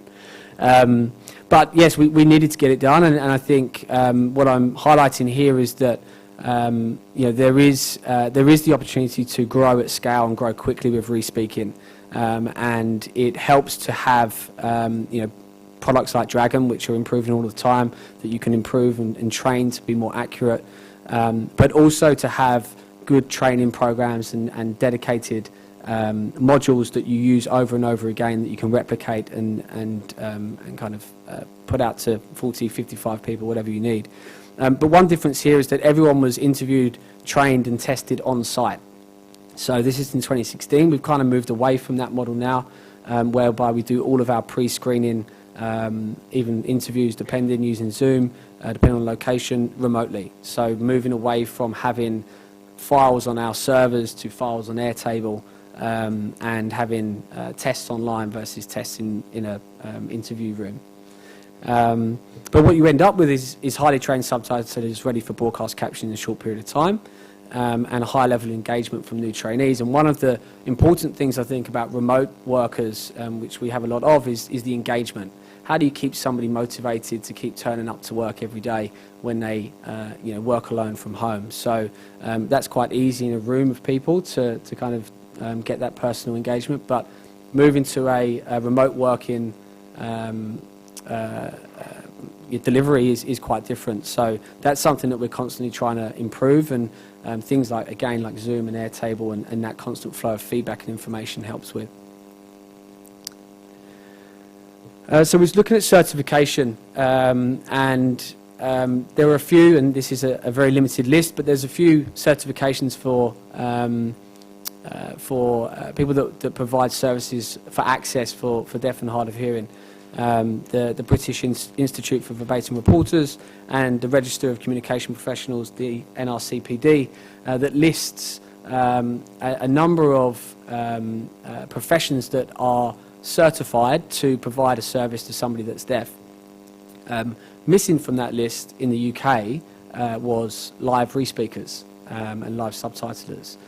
Despite the fact that live re-speaking is used, as we've all heard, it's growing and it's used more regularly in broadcast, but also by organisations that are delivering to other sectors. So what did we do? We created and worked with Pablo and his team to develop Lyrics, which was a certification program, the Live Reporters International Certification, which is run by the Galician Observatory for Media Access, and is an independent body that can be used to certify your re-speakers. And AI Media have adopted this model to put our re-speakers through, to give us an understanding of where they stand, what's their quality like, based against the NER model, so that we have a consistent understanding of where they're at. And what we need to do now, which we're working towards, is implementing this and ingraining this in our business across UK, Australia, and Canada. Why we did it? There was a business need. Part of the process was this disabled student allowance, quality assurance group, which is what DSA QAG stands for, removed re-speaking as a service to support students who are deaf and hard of hearing at university in 2016. What that meant was that all of the students that AI Media supported that year, the following term had no support, and they had to change their support, which was disappointing, obviously, for us, but more so for the person midway through their 3-year degree. They obviously received other support, note takers, on-site note takers, remote, which equally provide great levels of access. But we felt that there was a need, and it was right to reinstate that. So we worked with the Department for Education. We developed Lyrics with the Observatory, and I'm pleased to say that as of September this year, that's been reinstated under the DSA. But also a professional need, and certainly for our re-speakers in the UK, working as a re-speaker, feeling like you're delivering a service that has an impact on somebody's life is important. And having recognition for that and having a certification that says, yes, you are a certified re-speaker, is an important part of anyone's job. And so the feedback that we've got from our re-speakers has been very, very positive around the testing process. Nobody likes a test. Everybody complains when I schedule their test. But at the end of the day, at least they have that objective feedback that they can receive on their work. And why are we doing all of this? So a big part of what we're thinking about at the moment at AI Media as an access company, but also a technology company, is universal design. And thinking about things from the beginning rather than midway through and rather than at the end and looking back as to how can we make this accessible, how can we build more products that create access. And we're on a journey to doing that, and we're developing some very smart technology with humans involved. And today, as we've said, we've got a couple of links on the Facebook page and the Twitter page that are displaying machine translation of the live subtitles in English that we're in Polish and Spanish, which, yes, they're not 100% accurate, but what they do is they provide a level of access that otherwise wouldn't be there. So we are working on this as a proof of concept at the moment, and I'm interested if anybody has looked at the links as to how accurate they are. Different language pairs perform better than others, so interested to get some feedback, and I think I'm running out of time because I'm going to look. I think that's actually you asking a question to the audience. That was quite a clever way for us to move on to the questions. Yes. Thank you, James, for your talk. That's okay. I was at the end anyway.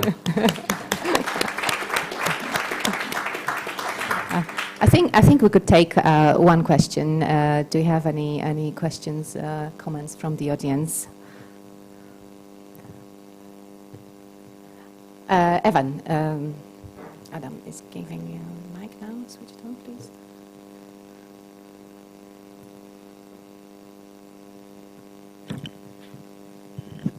So, do the people in your company work from home, or do they do the television live content in the office somewhere? Yes, so we have a mix. So in Australia, where we deliver our broadcast contracts, the captioners work on site, so the re-speakers work on site. That's mostly due to a client request, but also due to latency. Being in the office in the broadcast facility, we have dedicated links to the broadcast facilities, and therefore we can reduce the latency. So in Australia, which is, I think, 6 seconds is the maximum in terms of latency, so quite different to what we've heard about in France and the US. But we also have people that work from home. So at the moment, we have 2 people re-speaking for us today. Max. Yeah, I was wondering, could you say some more, explain about what we're seeing on the screen there? Sure. Who is doing this, and Yeah. how do they work? Yeah, so AI Live is the captioning platform. The re-speakers are using Dragon. And one of them, Max, is based in our office at London Bridge by choice. And I think we've got Brian Hendry, who is based in Glasgow. So he's one of our Scottish re-speakers, and we're all still trying to figure out how Dragon understands him, but it does, because he's very good.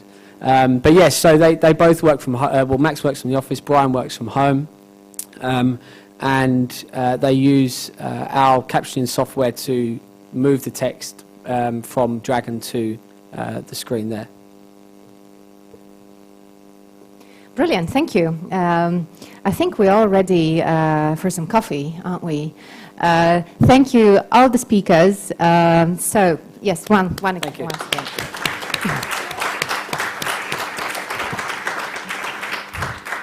Let me invite everyone now 2 floors up. We are on level 1. Let us move up either by lift or taking the stairs to floor 3, where coffee and some snacks are waiting. We have half an hour, and then please be back here 5 o'clock for the final event of the day, a roundtable discussion on the training of live subtitlers. The discussion will be chaired by Pablo, and we'll have Sylvain, Christine, James, as well as a new person that we haven't yet seen right here, Chad Theriot, if I'm pronouncing it correctly, from the US as well. So please join us in half an hour. Thank you.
Play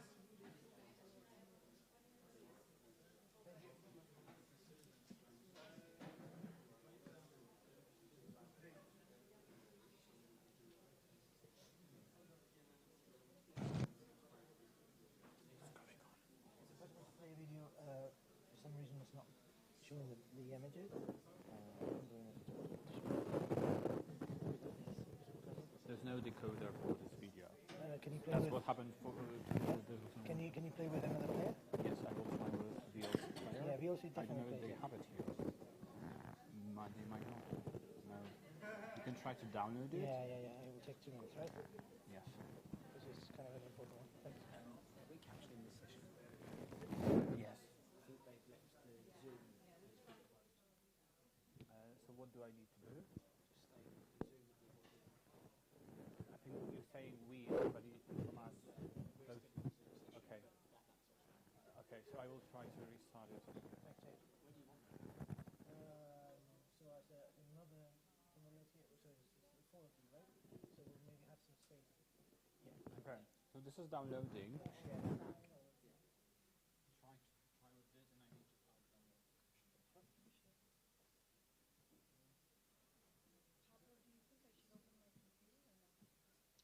would I need to wait to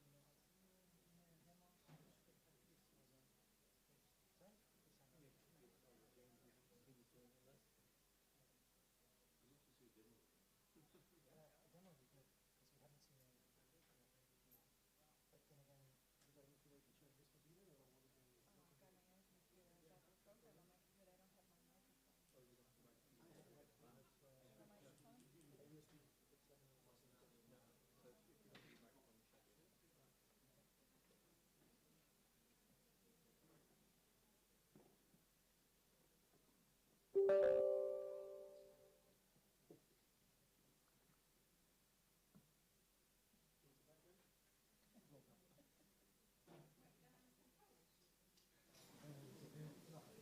Not PC language. I'm more of a street language type person. It's asking you for an admin password, basically. To install. You can't install it without that. You have to play it with some other No, but I mean, should be.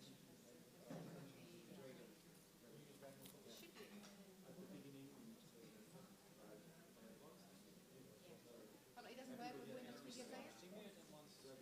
No, it's just showing downloading. Where are you showing it? There's no way we can get the password. Can I get connected to another laptop? Yeah. Yes? Shall we do that? Yeah.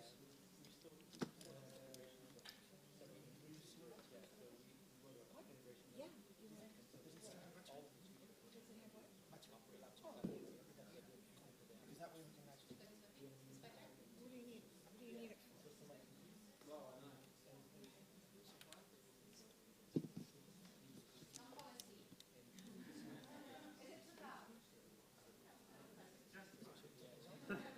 Well, we couldn't turn that.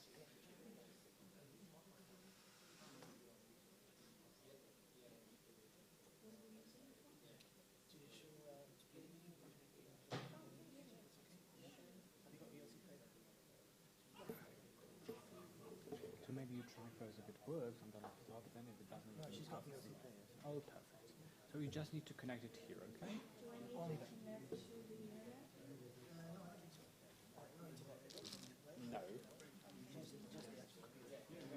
Thank you very much.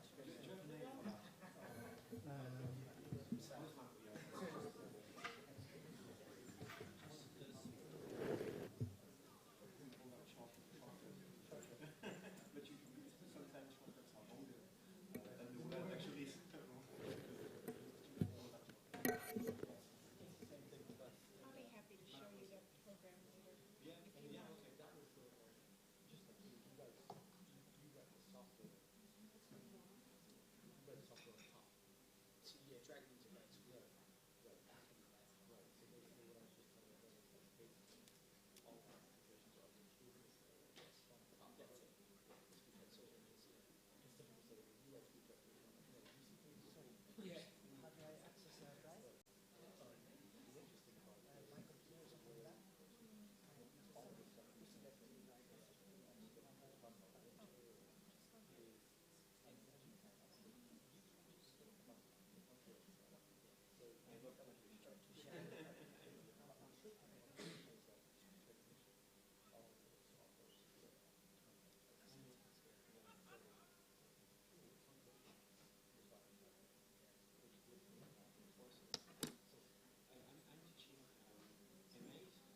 Yeah, can we start? Brilliant. Okay, thank you very much for coming back to the room for what's going to be the closing session, for which we have prepared a roundtable. So the idea being that we can have kind of quick, fast and furious interaction between the different speakers and also with the public. So I'll set off with a brief intro. Well, we actually have the same speakers that we had before, plus Chad, how do you pronounce your? Theriot. Who's, when Chris was talking about the CAT system, this is where you come in, right, Chad? And so he'll be telling us as well about, that part of the process. So once a text has been created by voice, stenography, or whatever, then you come in there with the technology and about the kind of different and very wide range of possibilities that can happen there. So this is something that we need to touch upon. What we thought we talked about would be, well, even though we're coming from different kind of practices, clearly very different, French and Australian, the Spanish, different ways, we're all kind of converging into, well, the same needs, but also kind of waking up to the fact that we all need to, at some point, be assessed, kind of almost internationally as well, be it through certifications or other types of assessment. So it gets to a point where all these different traditions are now needed to be kind of compared in some way or another. And this becomes a bit of a challenge, not to mention what's going to happen with interlingual as well.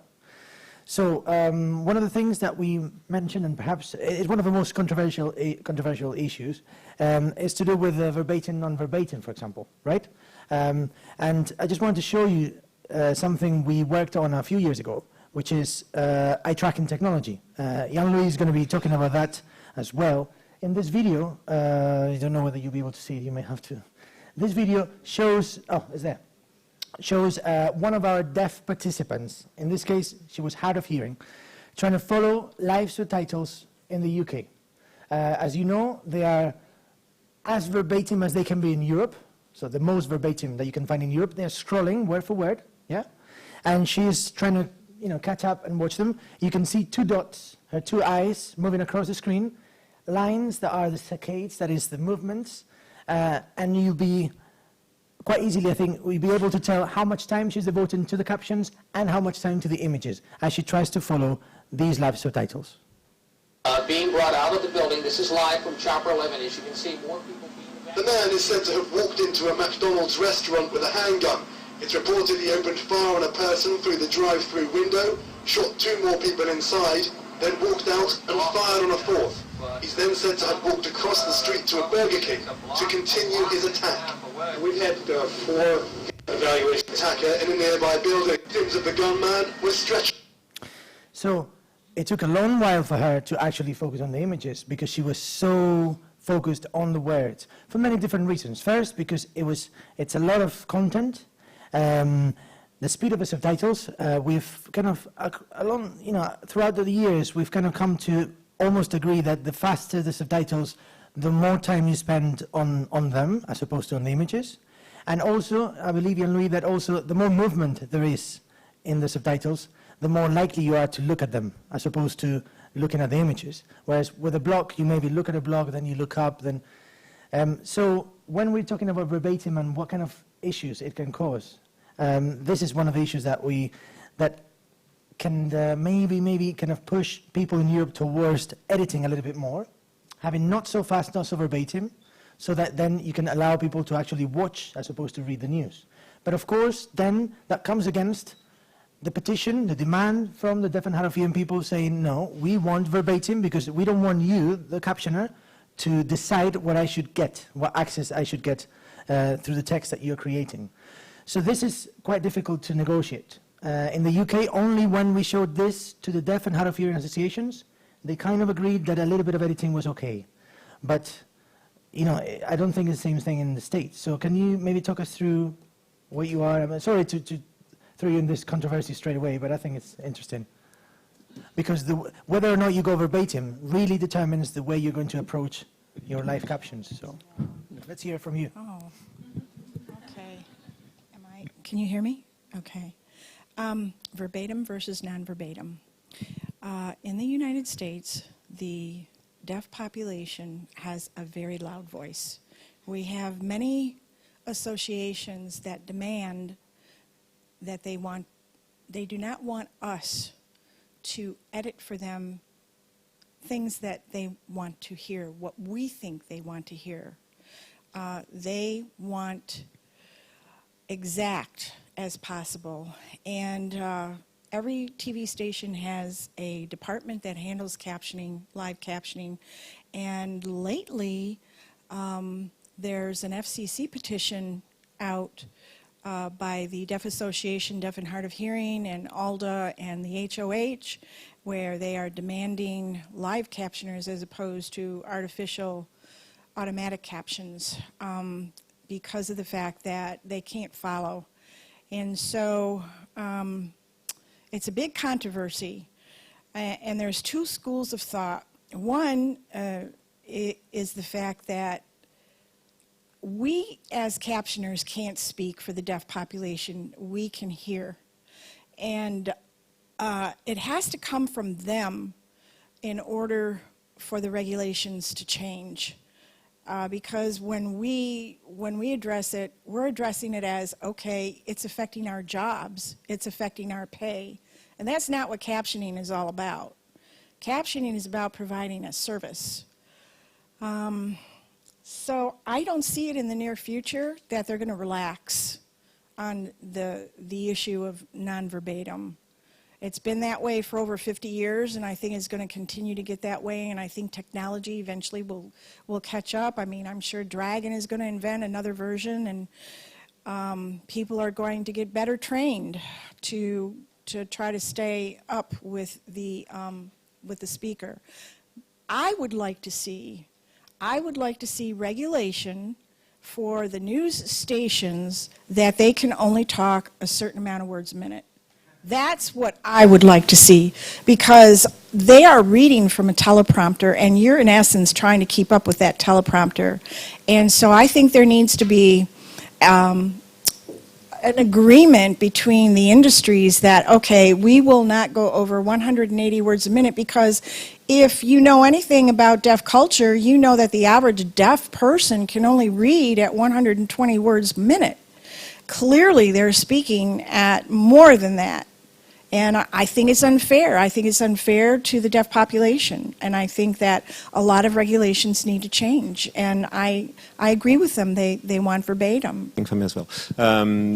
In France, well, I totally agree with the two of you, actually. Because when you ask deaf people what they want everything. But then it's our job as university with the two of you, actually. Because when you ask deaf people what they want everything. But then it's our job as universities to go and explain often to the community that the way we work makes it impossible to go verbatim. Otherwise, they won't be able to read everything. And that's only when showing them that the messages goes through, actually. So I try to dedicate myself to going to other universities than Strasbourg and try to explain everything. The thing is, in France, in our guidelines, it is written that we have a certain readability that we shouldn't excess. This readability for the deaf people is 12 characters per second. Of course, that's very, very hard to achieve when live. So there's where between the two we try to rephrase, but not rephrase too much in order for the hard of hearing to recreate the sentence or the word they have heard. So we try to mix everything. Only a few channels want it to be verbatim. As I said, the French presidential site want it verbatim because that goes more towards a low assessment. So that's very important as well. So we are between the two. I was just going to add, and I'll let you follow me, James, because I think you have stuff to add with lyric, but I think the problem with verbatim and why so many deaf and hard of hearing cultures in the U.S. require it is an issue of trust. If something's being said and there's an interpreter between you and what's being said, they don't know if they trust that interpreter to pick up the things that they're interested in. I think with what Pablo is working on with the lyric standard, where we can come up with a certification that says there's someone trained to be culturally sensitive.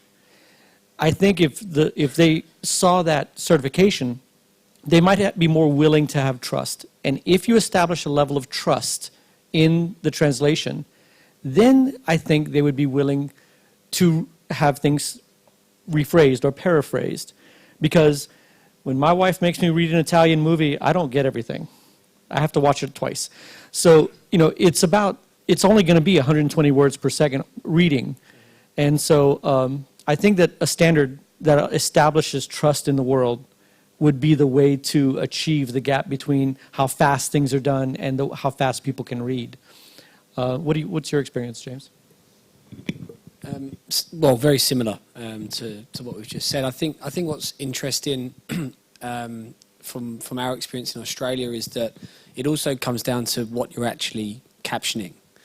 So news, obviously, yes, verbatim is desired, whereas sport, they don't want you to caption play of the ball because they don't want to be told that it's being passed from that player to that player.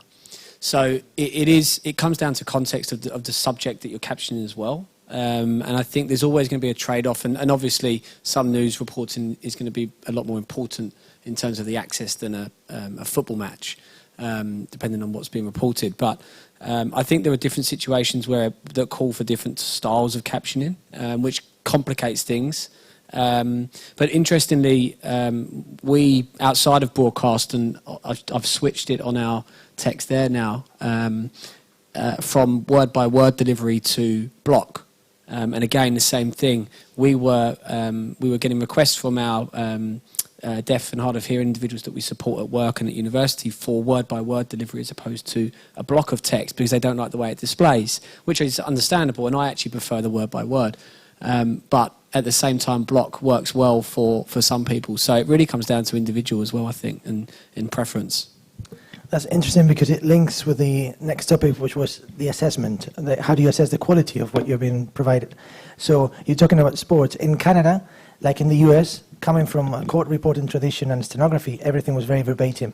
But since the system of assessing quality word for word didn't quite work, because it was forcing captioners to be super verbatim and they were just stressed not catching up with the speakers, then they wanted a system that could allow for reduction but not necessarily losing information. So that's when they introduced the NAM model. But one of the things that's still in discussion is, under discussion, is the news. They have hockey, a lot of hockey in Canada, obviously, which is fast spoken, fast delivered.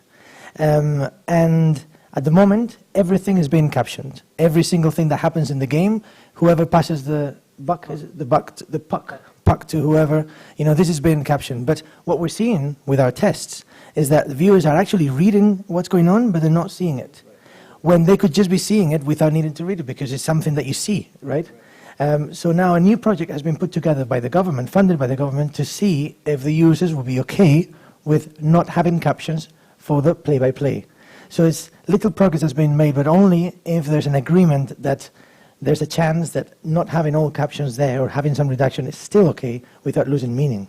And takes us to the assessment of quality. How do you assess, Chris, how do you assess the quality of your captions? And how do you do that in France? I mean, how do you assess that quality? Because it needs to be done, right?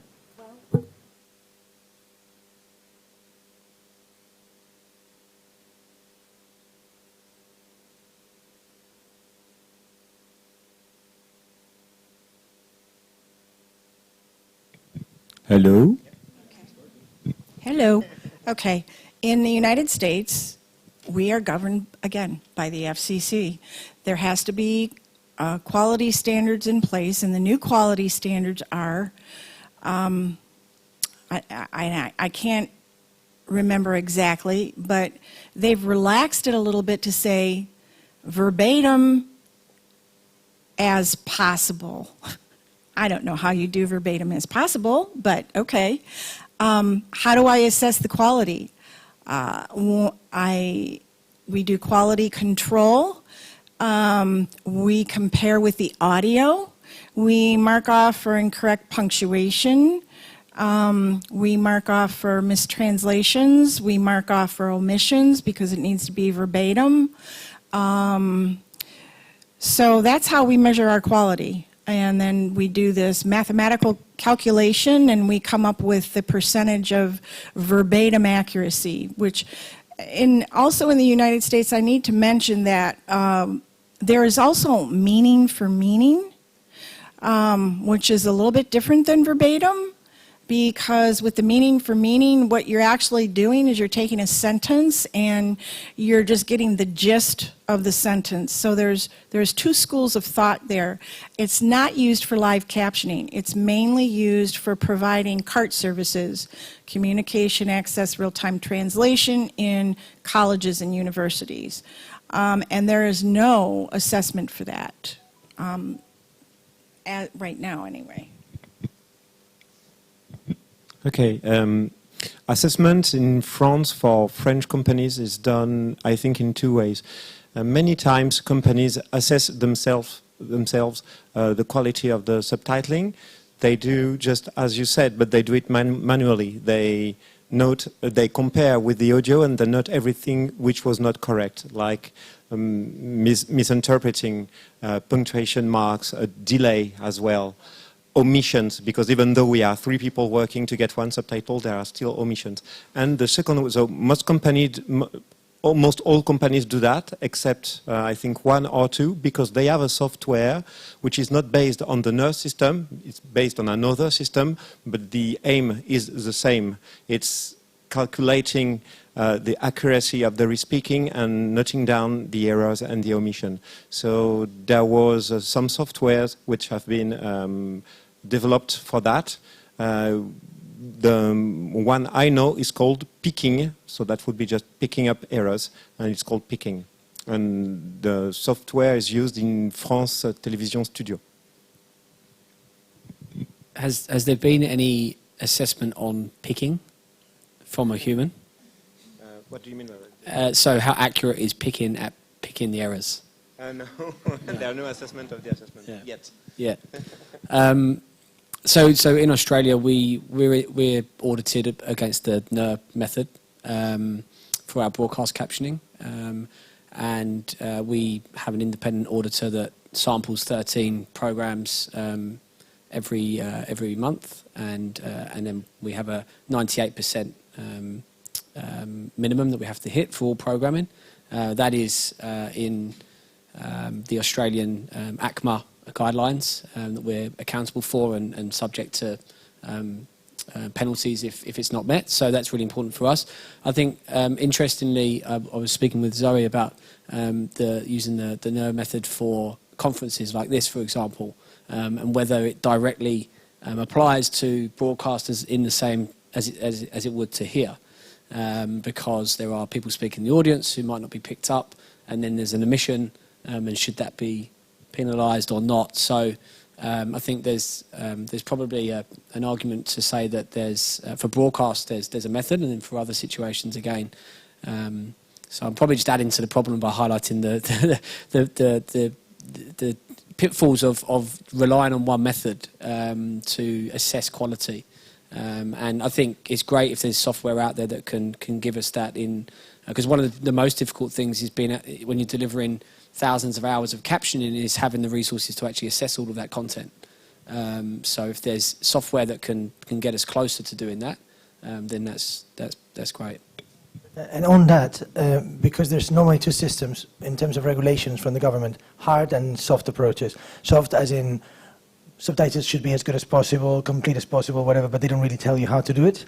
And others, like the UK or now Canada, which actually audit, asking either an external auditor to assess the company's work or the companies to assess their own work and to put it up there publicly. What do you think, which system do you think is best, hard or soft, and do you see that changing at all? Well, from the experience that we've had of Australia, it's always been a hard approach. You can make a complaint to ACMA, and that needs to be investigated. And if you foul, then you're fined. I think it is a mix of the two. I don't know whether it's probably easier to work to a guideline than not, I'd say. I think it's probably harder in the situation where just do it as best you can, is probably more difficult because you don't have a guideline to hold yourself accountable to. But at the same time, you could have a complaint that there's good reason for why it wasn't as accurate as it possibly could be, and that might not be factored in. All companies have guidelines plus a general guideline, so that helps us in assessing the quality of the subtitles. And one company has an ISO certification as well, so they could do whatever they wanted, but they are assessed to get and to retain that ISO certification. That would be an idea as well, to be assessed afterwards by an independent institution who tells you, okay, what you've done is good because you have respected that, and in fine, the quality of the subtitle is good. So one company only has this certification in France at the moment. Because one of the issues in the UK before there was a system was that how do you compare the quality that every company is reporting? You know, are they comparable or not? So. Oh, you mentioned ISO 9000. We deal a lot with that in the US. We have a trust and verify. I think that a hard approach is the best way to go. You're never going to have it completely perfect. Any translator, any voice writer can have a bad day. The only way to address that issue is for the very critical translations, you need to have a backup. And I'm sure the business layer, you know, we talked about the speech recognition engines, and all of us have the business layer applications that go on top, AI Media and everybody else in our company as well. That business layer can have two people doing the same thing, and depending on the accuracy in real time, you can switch between one and the other. So you can even take care of the voice writer having a bad day. But ultimately, there's going to be errors. If we stick to verbatim, which is unrealistic, I think that we're gonna try and penalize companies for something that's unattainable.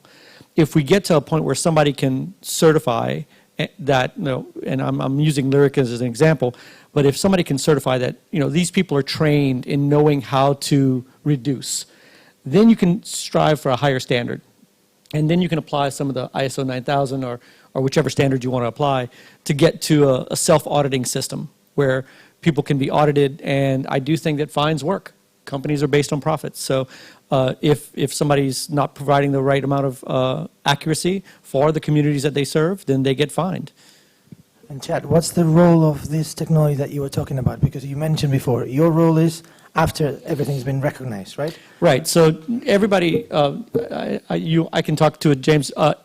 Every company here uses Dragon Naturally Speaking. That's a company that produces text from audio. And they've done decades of research. They have hundreds of programmers. Dragon Naturally Speaking is the one we've used. There's Via Voice from IBM. There's Microsoft. A lot of companies produce them. But that is a speech recognition engine, something we call an SRE. The SRE is what the voice writer uses to produce the text. Once the text comes out of that engine, what I call the business layer, every application takes that text and does something with it. The text here is being edited by a second person in Glasgow and then sent to this screen. It also can be edited by 2 or 3 people in France and then sent to the television station. We have a one-person editing system where the text comes on the screen. The voice writer actually corrects the text directly behind what they are speaking and sends it on. I don't know how they do it, but they do it. And that business layer is what takes the text and makes it consumable by any audience via closed caption company, TV, radio, no, TV, caption company, and website streaming services. So that's what I'm talking about, the business layer on top of the speech recognition part. Grace, do you want to add anything, or? No. Okay. Just want to ask you also about the role of, is the usual question, but automation here. The extent to which you can add automatic kind of engines at either end. We're talking about automatic live subtitling or machine translation. Are you using that currently? Is that being used in the States? Is that being broadcast? Are we having automatic subtitles on TV? Do you see interlingual re-speaking being turned automatic as well there? Right now, they are using AI, the local news stations. I think it's going to be a while before the the world news stations will trust AI. There's a lot of complaints right now. There's a lot of examples of what it looks like. Personally, I haven't seen one yet except for Google Translation that even comes close to identifying speakers. And of course, that if you're not speaking right into it, that it's not going to catch the other person.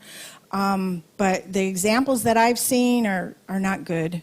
And I think that the human component is going to be around for a while. There's a lot to be developed. There's so many variables when it comes to just having something listen to you and then take that text and stream it so it's comprehensive and readable. One of the things we're working on, as Chris mentioned, the way to get the best translation from any open environment is to have the proper microphone. And in a multi-speaker environment, you need to have everyone mic'd. In a multi-mic situation, we're researching with Google Connects right now to pick the mic that is currently being spoken from. So there's lots of technology that can be done and applied to get better translation. The problem is that you will always have somebody, doing a weather forecast in a hurricane, and you can't hear him. And so you're going to always have a person. I personally believe that there will always be a person involved in production of real-time multimedia events, whether a machine is producing the text and someone's just correcting it, whether a person is, the machine's producing the text and somebody's correcting it and somebody's just adding hyperlinks to additional multimedia information.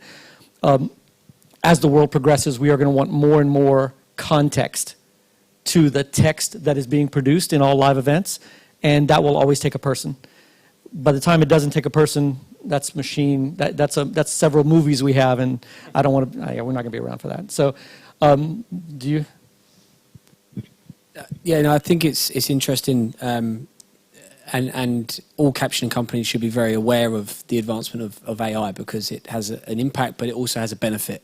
And I think if you can harness the improvement in technology for speech recognition, then you can deliver a better outcome and scalable outcome. What is also interesting, though, that for me is that Google, Amazon, IBM all use AI media for live captioning. So they don't trust yet to just use their own software. So, but I say that a bit tongue-in-cheek. But we use we use Google in our machine translation that we're doing today. We also use IBM. We also use Amazon. We have a mix of all of them. And I think, to your point, it's about finding what works best for what situation. And why is it that interlingual re-speaking, we've seen that it's been done in Europe. You briefly touched upon why you don't see it happening in France. And we've spoken with somebody, one of your colleagues, Matthew Cole, I think his name is, in the US. Yeah. Matthew. And he also mentioned that there's not much going on in the States, a country where there's so much kind of, even that's transfers between Spanish and English. So is it happening? Is it not? Why not? And the same for France. Okay, I'll start with that. What I was saying at the beginning of the conference is it's not happening in France. Interlingual subtitling is not happening in France because what we do in live subtitling is actually a weapon, I think, against interpreters, the way they do interpreting now in France. So if we, in France, currently, there is only intralingual subtitling. There can't be any interlingual because they would go on strike, as you said.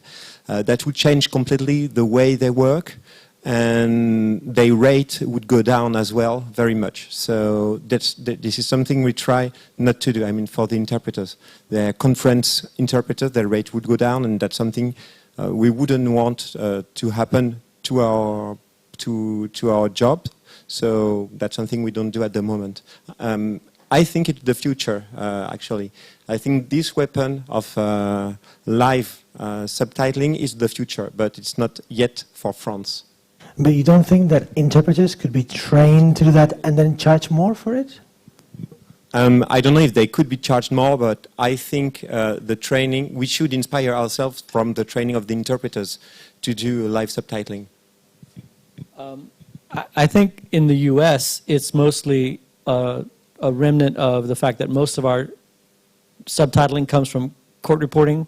It comes from the legal industry. The legal industry, the only kinds of documents that uphold any weight in the legal industry are in English. If there is a misunderstanding between a translation in Spanish or some other language to the English word that was used, the English word prevails. So if you're doing, there's just not a whole lot of need for somebody going to Spanish, because in the real translation, in the real-time event, English is the only thing that matters, is the mindset in the U.S. I agree that, as far as cultural protectionism, which I don't want to know if that's a thing in France, but, being of French descent, France is protective of the French language. How do you say email? It's a very, right, email. But in America, it's mostly about making sure that the language is very clear. Everybody agrees on what this word means in English, and that's the word that's spoken, and the meaning of that is what's conveyed. I think, as everybody was saying, the computer AIs are first going to be able to assist us in translating from the home language to the other languages. That is actually a static translation. Once you come out with the text and you produce it, translating that into several languages is not a problem. That will be achieved in the next few years. The real-time production of the home language is going to be the basis of what our achievements are going to be held. So I think intra is going to be the first stage. We're going to get very high accuracies on intralingual, and then interlingual will follow with AI. And the only problem there is the cultural differences, translating a single sentence from English to French or French to English might, and to Australian, which is not English. Sorry, you guys spell utilize wrong. Right, but little things like that are going to be the translation issues. But as you were saying earlier, they're minor because the user, is going to easily understand what should have been said. So I think that's the progress we'll see in the near future. And then the next thing is the home language translation is going to actually be AI, but that may be several decades away. Okay, thank you. Can we put it out to the audience in case there's any question about these issues or any related issues? Any questions? Anybody? Anthony from the University of Antwerp. Yes, thank you. I actually had a question. If you think the automatic translation is going to be in the next decades, it's going to come, that's based on the intralingual live subtitling, I guess. But is that possible if you work verbatim? Isn't it better or easier if you don't work verbatim? Then the automatic translation is going to be much better. Don't you think so? Well, I think when you get a computer to do, when you say automatic translation, I mean the computer's actually generating the original text. That is going to be verbatim, right? Because the computer's not going to be able to figure out what you meant, right? You should never trust a computer. Watch any movie of the future, never trust them. But if a verbatim transcript is going to be very easy for them to do, as long as they can understand the speaker. I want to draw a distinction between where we're at in speech recognition world, between discrete speech and continuous speech. We talked about that here on the panel a second. Discrete speech is what happens when you call the phone company and it says, say one, or dial, say this. They're looking for a very short vocabulary, and they can handle a lot of variation in what you're saying, and they will know that you said the number one, because that's all they're listening for. Continuous speech is, in English, the problem with two, and two. We have the same sounds for multiple different words. And so context is a very difficult problem with continuous speech. Context is always buffered by the end of a sentence. Every language, no matter which one it is, when you get to the end of a thought, you can then translate that thought. The computer is going to translate each individual word, and then the AI is going to interlingual translate the thought into the other languages. That's going to be verbatim. That doesn't solve the problem that you're still not going to be able to keep up with the verbatim speaking. There still is a problem with the the deaf and hard of hearing community is going to need to be okay with having a reduced text to be able to keep up with the live event. That's just an empirical problem. Okay, any more questions? Luis Fryer.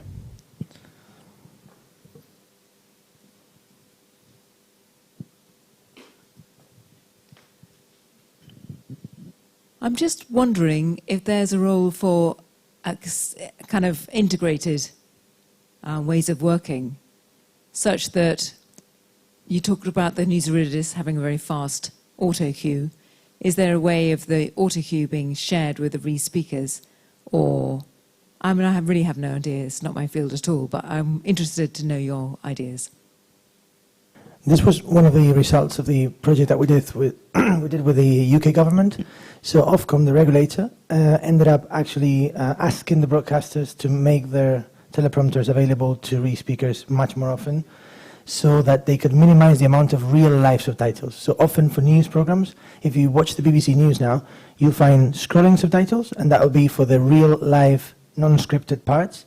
But for many other parts, there are blocks, and that is kind of a way to tell you that these are not exactly live, that the re-speakers had the teleprompter, I don't know how long in advance, it depends, and they can prepare a little bit and then cue it. They just throw it out. They don't re-speak them. So there's a growing interaction between the broadcasters and the subtitling companies to make the teleprompters available. I don't think we got to an interaction where you actually persuade the newsreaders to speak more slowly. No, that's not happened yet. Like deaf and hard of hearing people have been demanding for ages that the soundtrack in certain series are not so noisy so they can follow the speech. But of course, that's very difficult to convince filmmakers, other than trying to maybe lower the sounds at your end. But yeah, more interaction there is. I don't know if you have that experience. Yeah, exactly that. And we do that with the broadcasters we work with. We integrate with their system that they upload the newsreaders scripts to, and we receive them probably about an hour before. But it can be as close as 10 minutes. And what we do then is that we take those, believe it or not, a journalist script is not necessarily accurate. So we take that script and we put it into the captioning software and fix and prepare for the news bulletin. And then as we cue that out, we have two captioners working. So one is queuing out what we've prepared, and if there's a change in the order of the news story, then the second captioner will reorder the block captions, so that it keeps up with, so you don't get the wrong captions on the wrong story. And that is a great way of getting more accurate captions, but it also potentially has benefit when we're talking about interlingual translation for broadcast. If you can receive a script in French earlier than live, then you have a greater opportunity to translate that into English correctly and cue it out. So there are some potential benefits there. You go for it, Stefan. Every company in France is trying to get more information from the news companies and things like that. We try to integrate maximum information and queue them, as Pablo said, so we can send them during the live. And as a user, you won't during the live session. As a user, you won't make any difference whether it is spoken or not, except that when we go real live, we get more delay. So the thing is, if we get the information before, if we correct the journalist speeches because they are not accurate at all, we can prepare what we call a semi-live. I think it's the same. Yeah, it's the same in all languages. Semi-live in French, just without the accent. Semi-directo in Spanish. So, and that helps us in having more accurate information on screen. Plus, that reduces the delay, and that's very important.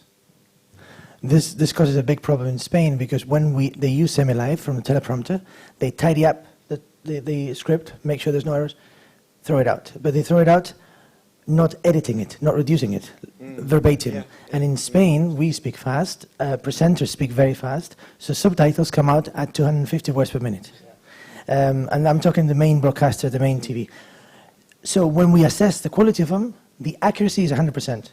But of course, when we run tests with viewers, they get nothing. They get very little. They can comprehend very little. So accuracy is not, quality is not just down to the accuracy. It's also to, you know, speed and delay and can you follow exactly. So if we only assess the accuracy, is not good enough because, you know, maybe 100% and yet people may not be able to follow. So it's tricky. Yeah, just to add to what you're saying, I think it's, like you just said, it's not only accuracy. I think the ultimate goal is consumption and comprehension. And like Chris was saying, and everybody's been saying here, it's not 180 words a minute. It's 120, or, you know. Sorry. Interestingly, on that, we work with teachers at schools, and we have a product that assesses how teachers teach pupils. And one of the key metrics that's measured is how fast they speak, because you can't comprehend somebody that speaks at 180 words per minute, and the goal is 120 words per minute in the app. And there's methodology behind that that helps you reduce how many words you say per minute to help the students understand. So, yeah. And none of us have been speaking at 120 words a minute. I'm not even going to comment on that. Any questions? Lucas.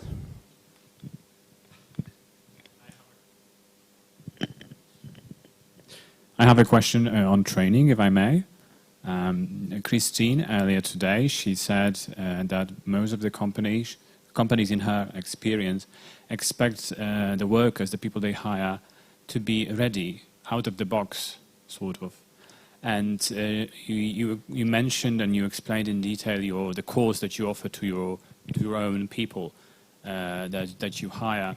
And you also listened to our presentation of our efforts on creating an ILSA course, an online course. What are the lessons that you think we should take from your experiences? What sort of pitfalls we should avoid?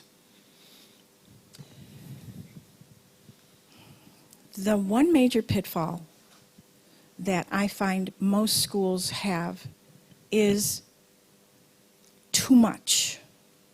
Okay? You're making it more complicated than what it really is.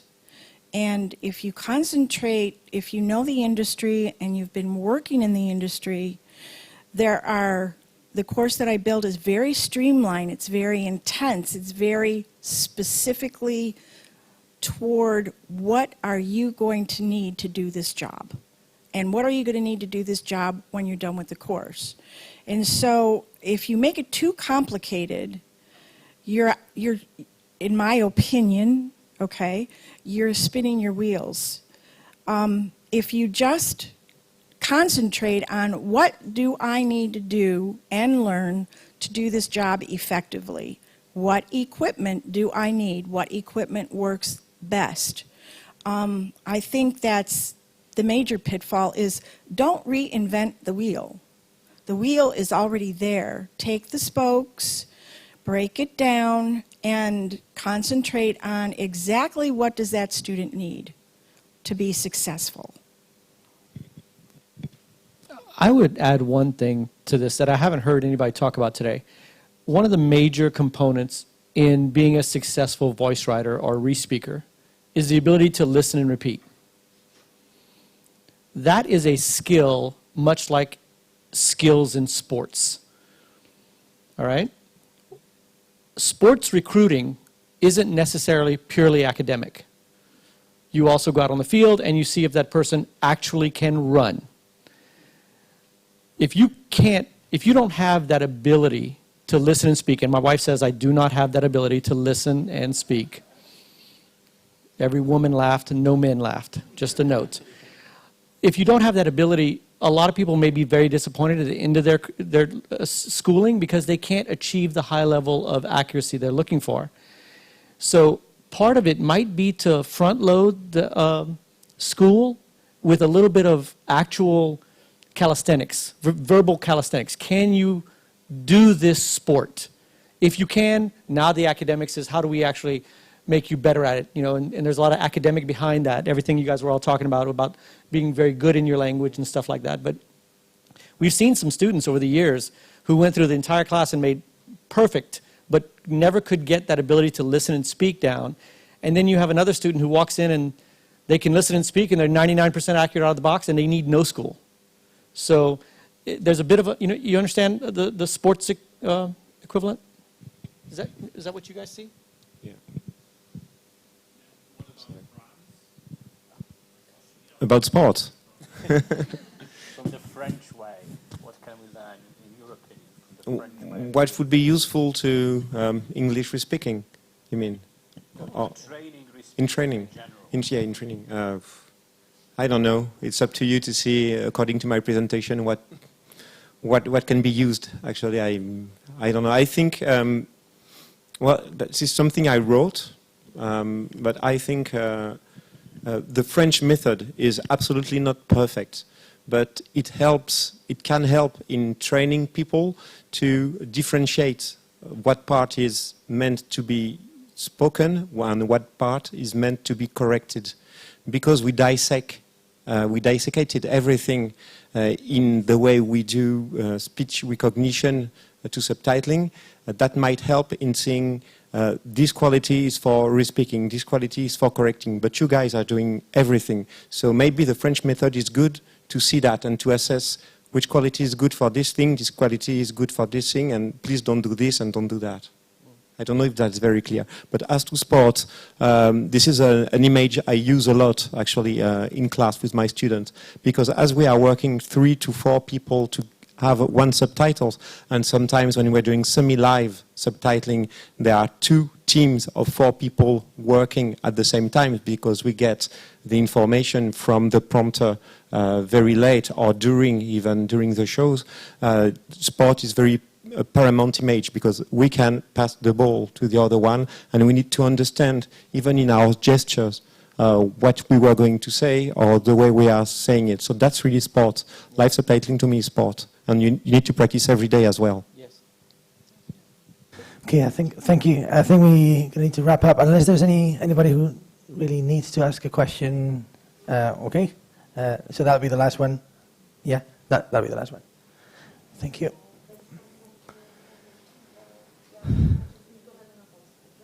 Okay, sign language. Yeah. Wonderful.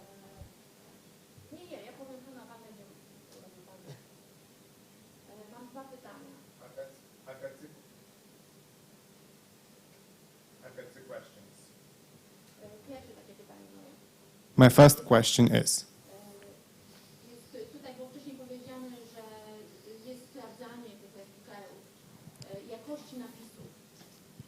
hi.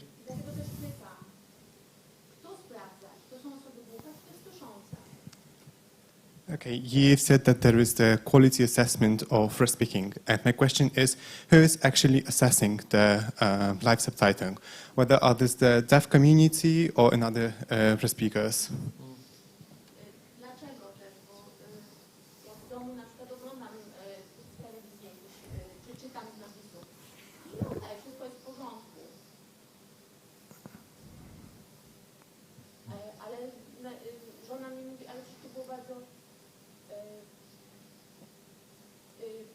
Moja ciocia mi opowiada, przepraszam, że pominięte było bardzo dużo słów. Ja przecież dobrze czytam też, ale też czuję, że było wszystko poskracane. Okay, and I myself read subtitles at home, and I can read well, and I very often hear from my aunt, for example, that there were messages that were really shortened and abridged.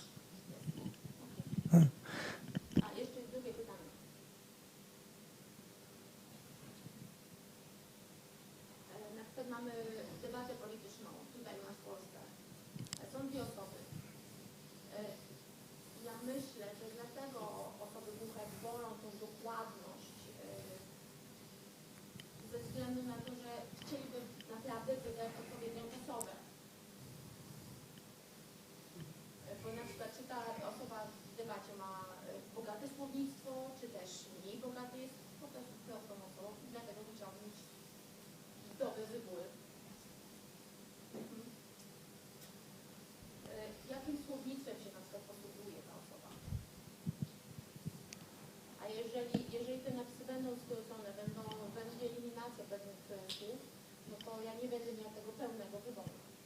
So, for example, in Poland, there is a politics debate, and there are two people speaking, talking to each other, and I, as a deaf person, would like to know how those two people are, the way they are talking, what words they use, how they speak, whether they are good at words, or whether they are just simple people, in order to have a very good image of who should I choose when I'm voting.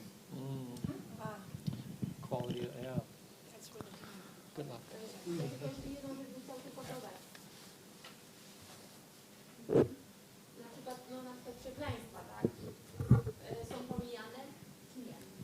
So I would like to add one more thing. For example, swear words. Are they being omitted or not? Thank you. As to the first thing, actually, normally the assessment is done by either external kind of evaluators who could come from academia or be researchers. Sometimes it's done by the broadcasters themselves, by live subtitlers who assess their peers. And in Canada, for the first time, we're putting together a team of hard of hearing and deaf viewers, deaf and hard of hearing viewers who are being trained on how to use the NAM model to evaluate.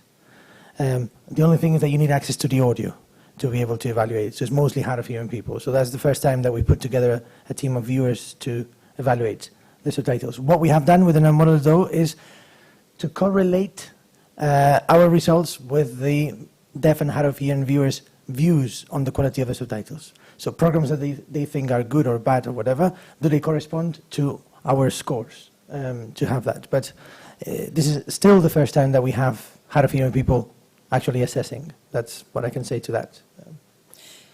In the United States, usually the captioning company has a quality control group.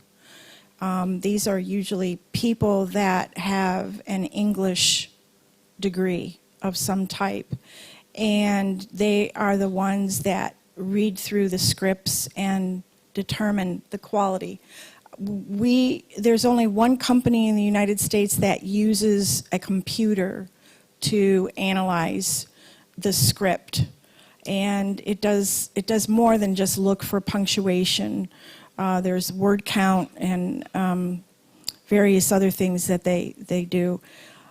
As far as the bad words, in the United States, we're not allowed to say bad words on TV.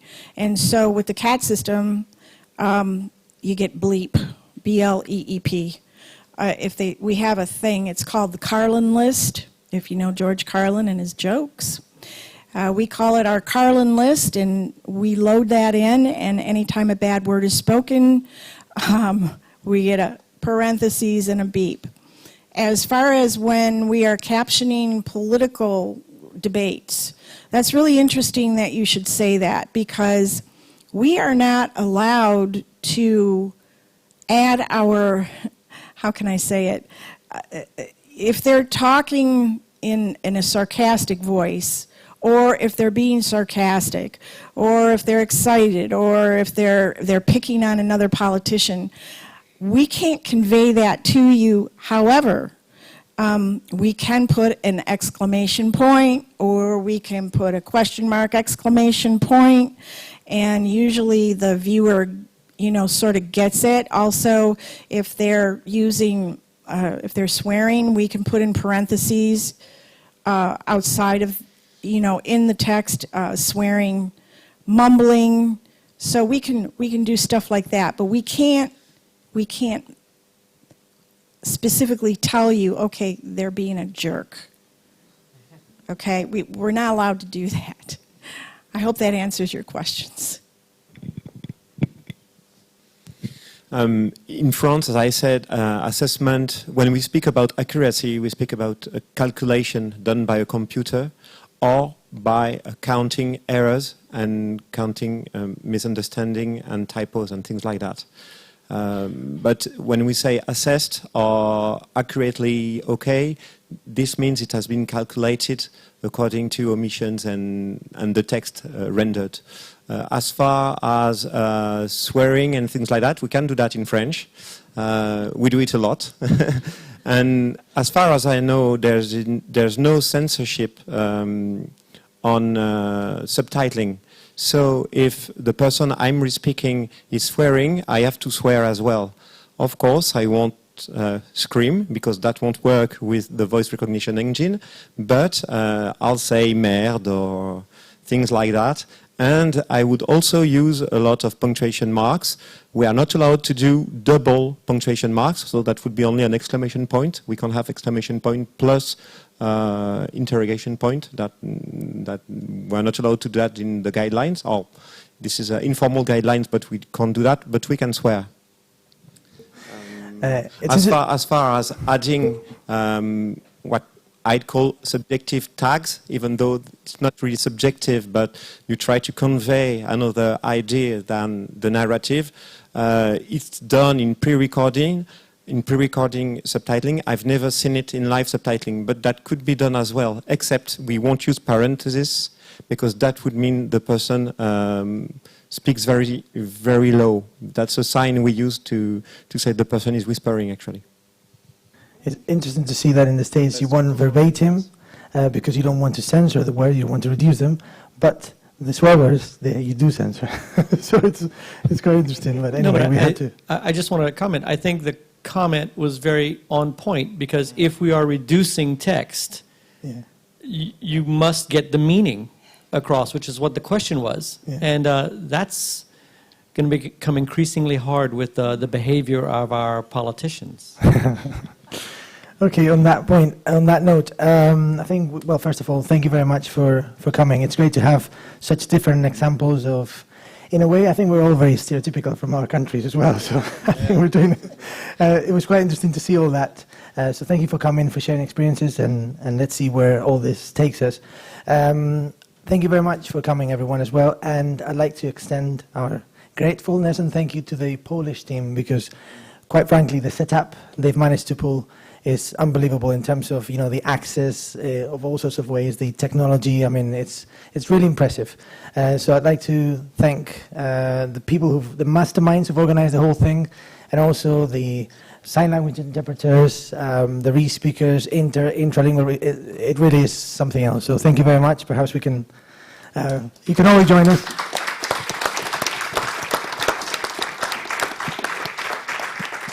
Agnieszka, would you like me to say anything else? You've been kind of telling me off for not saying things, but I think I've said everything, right?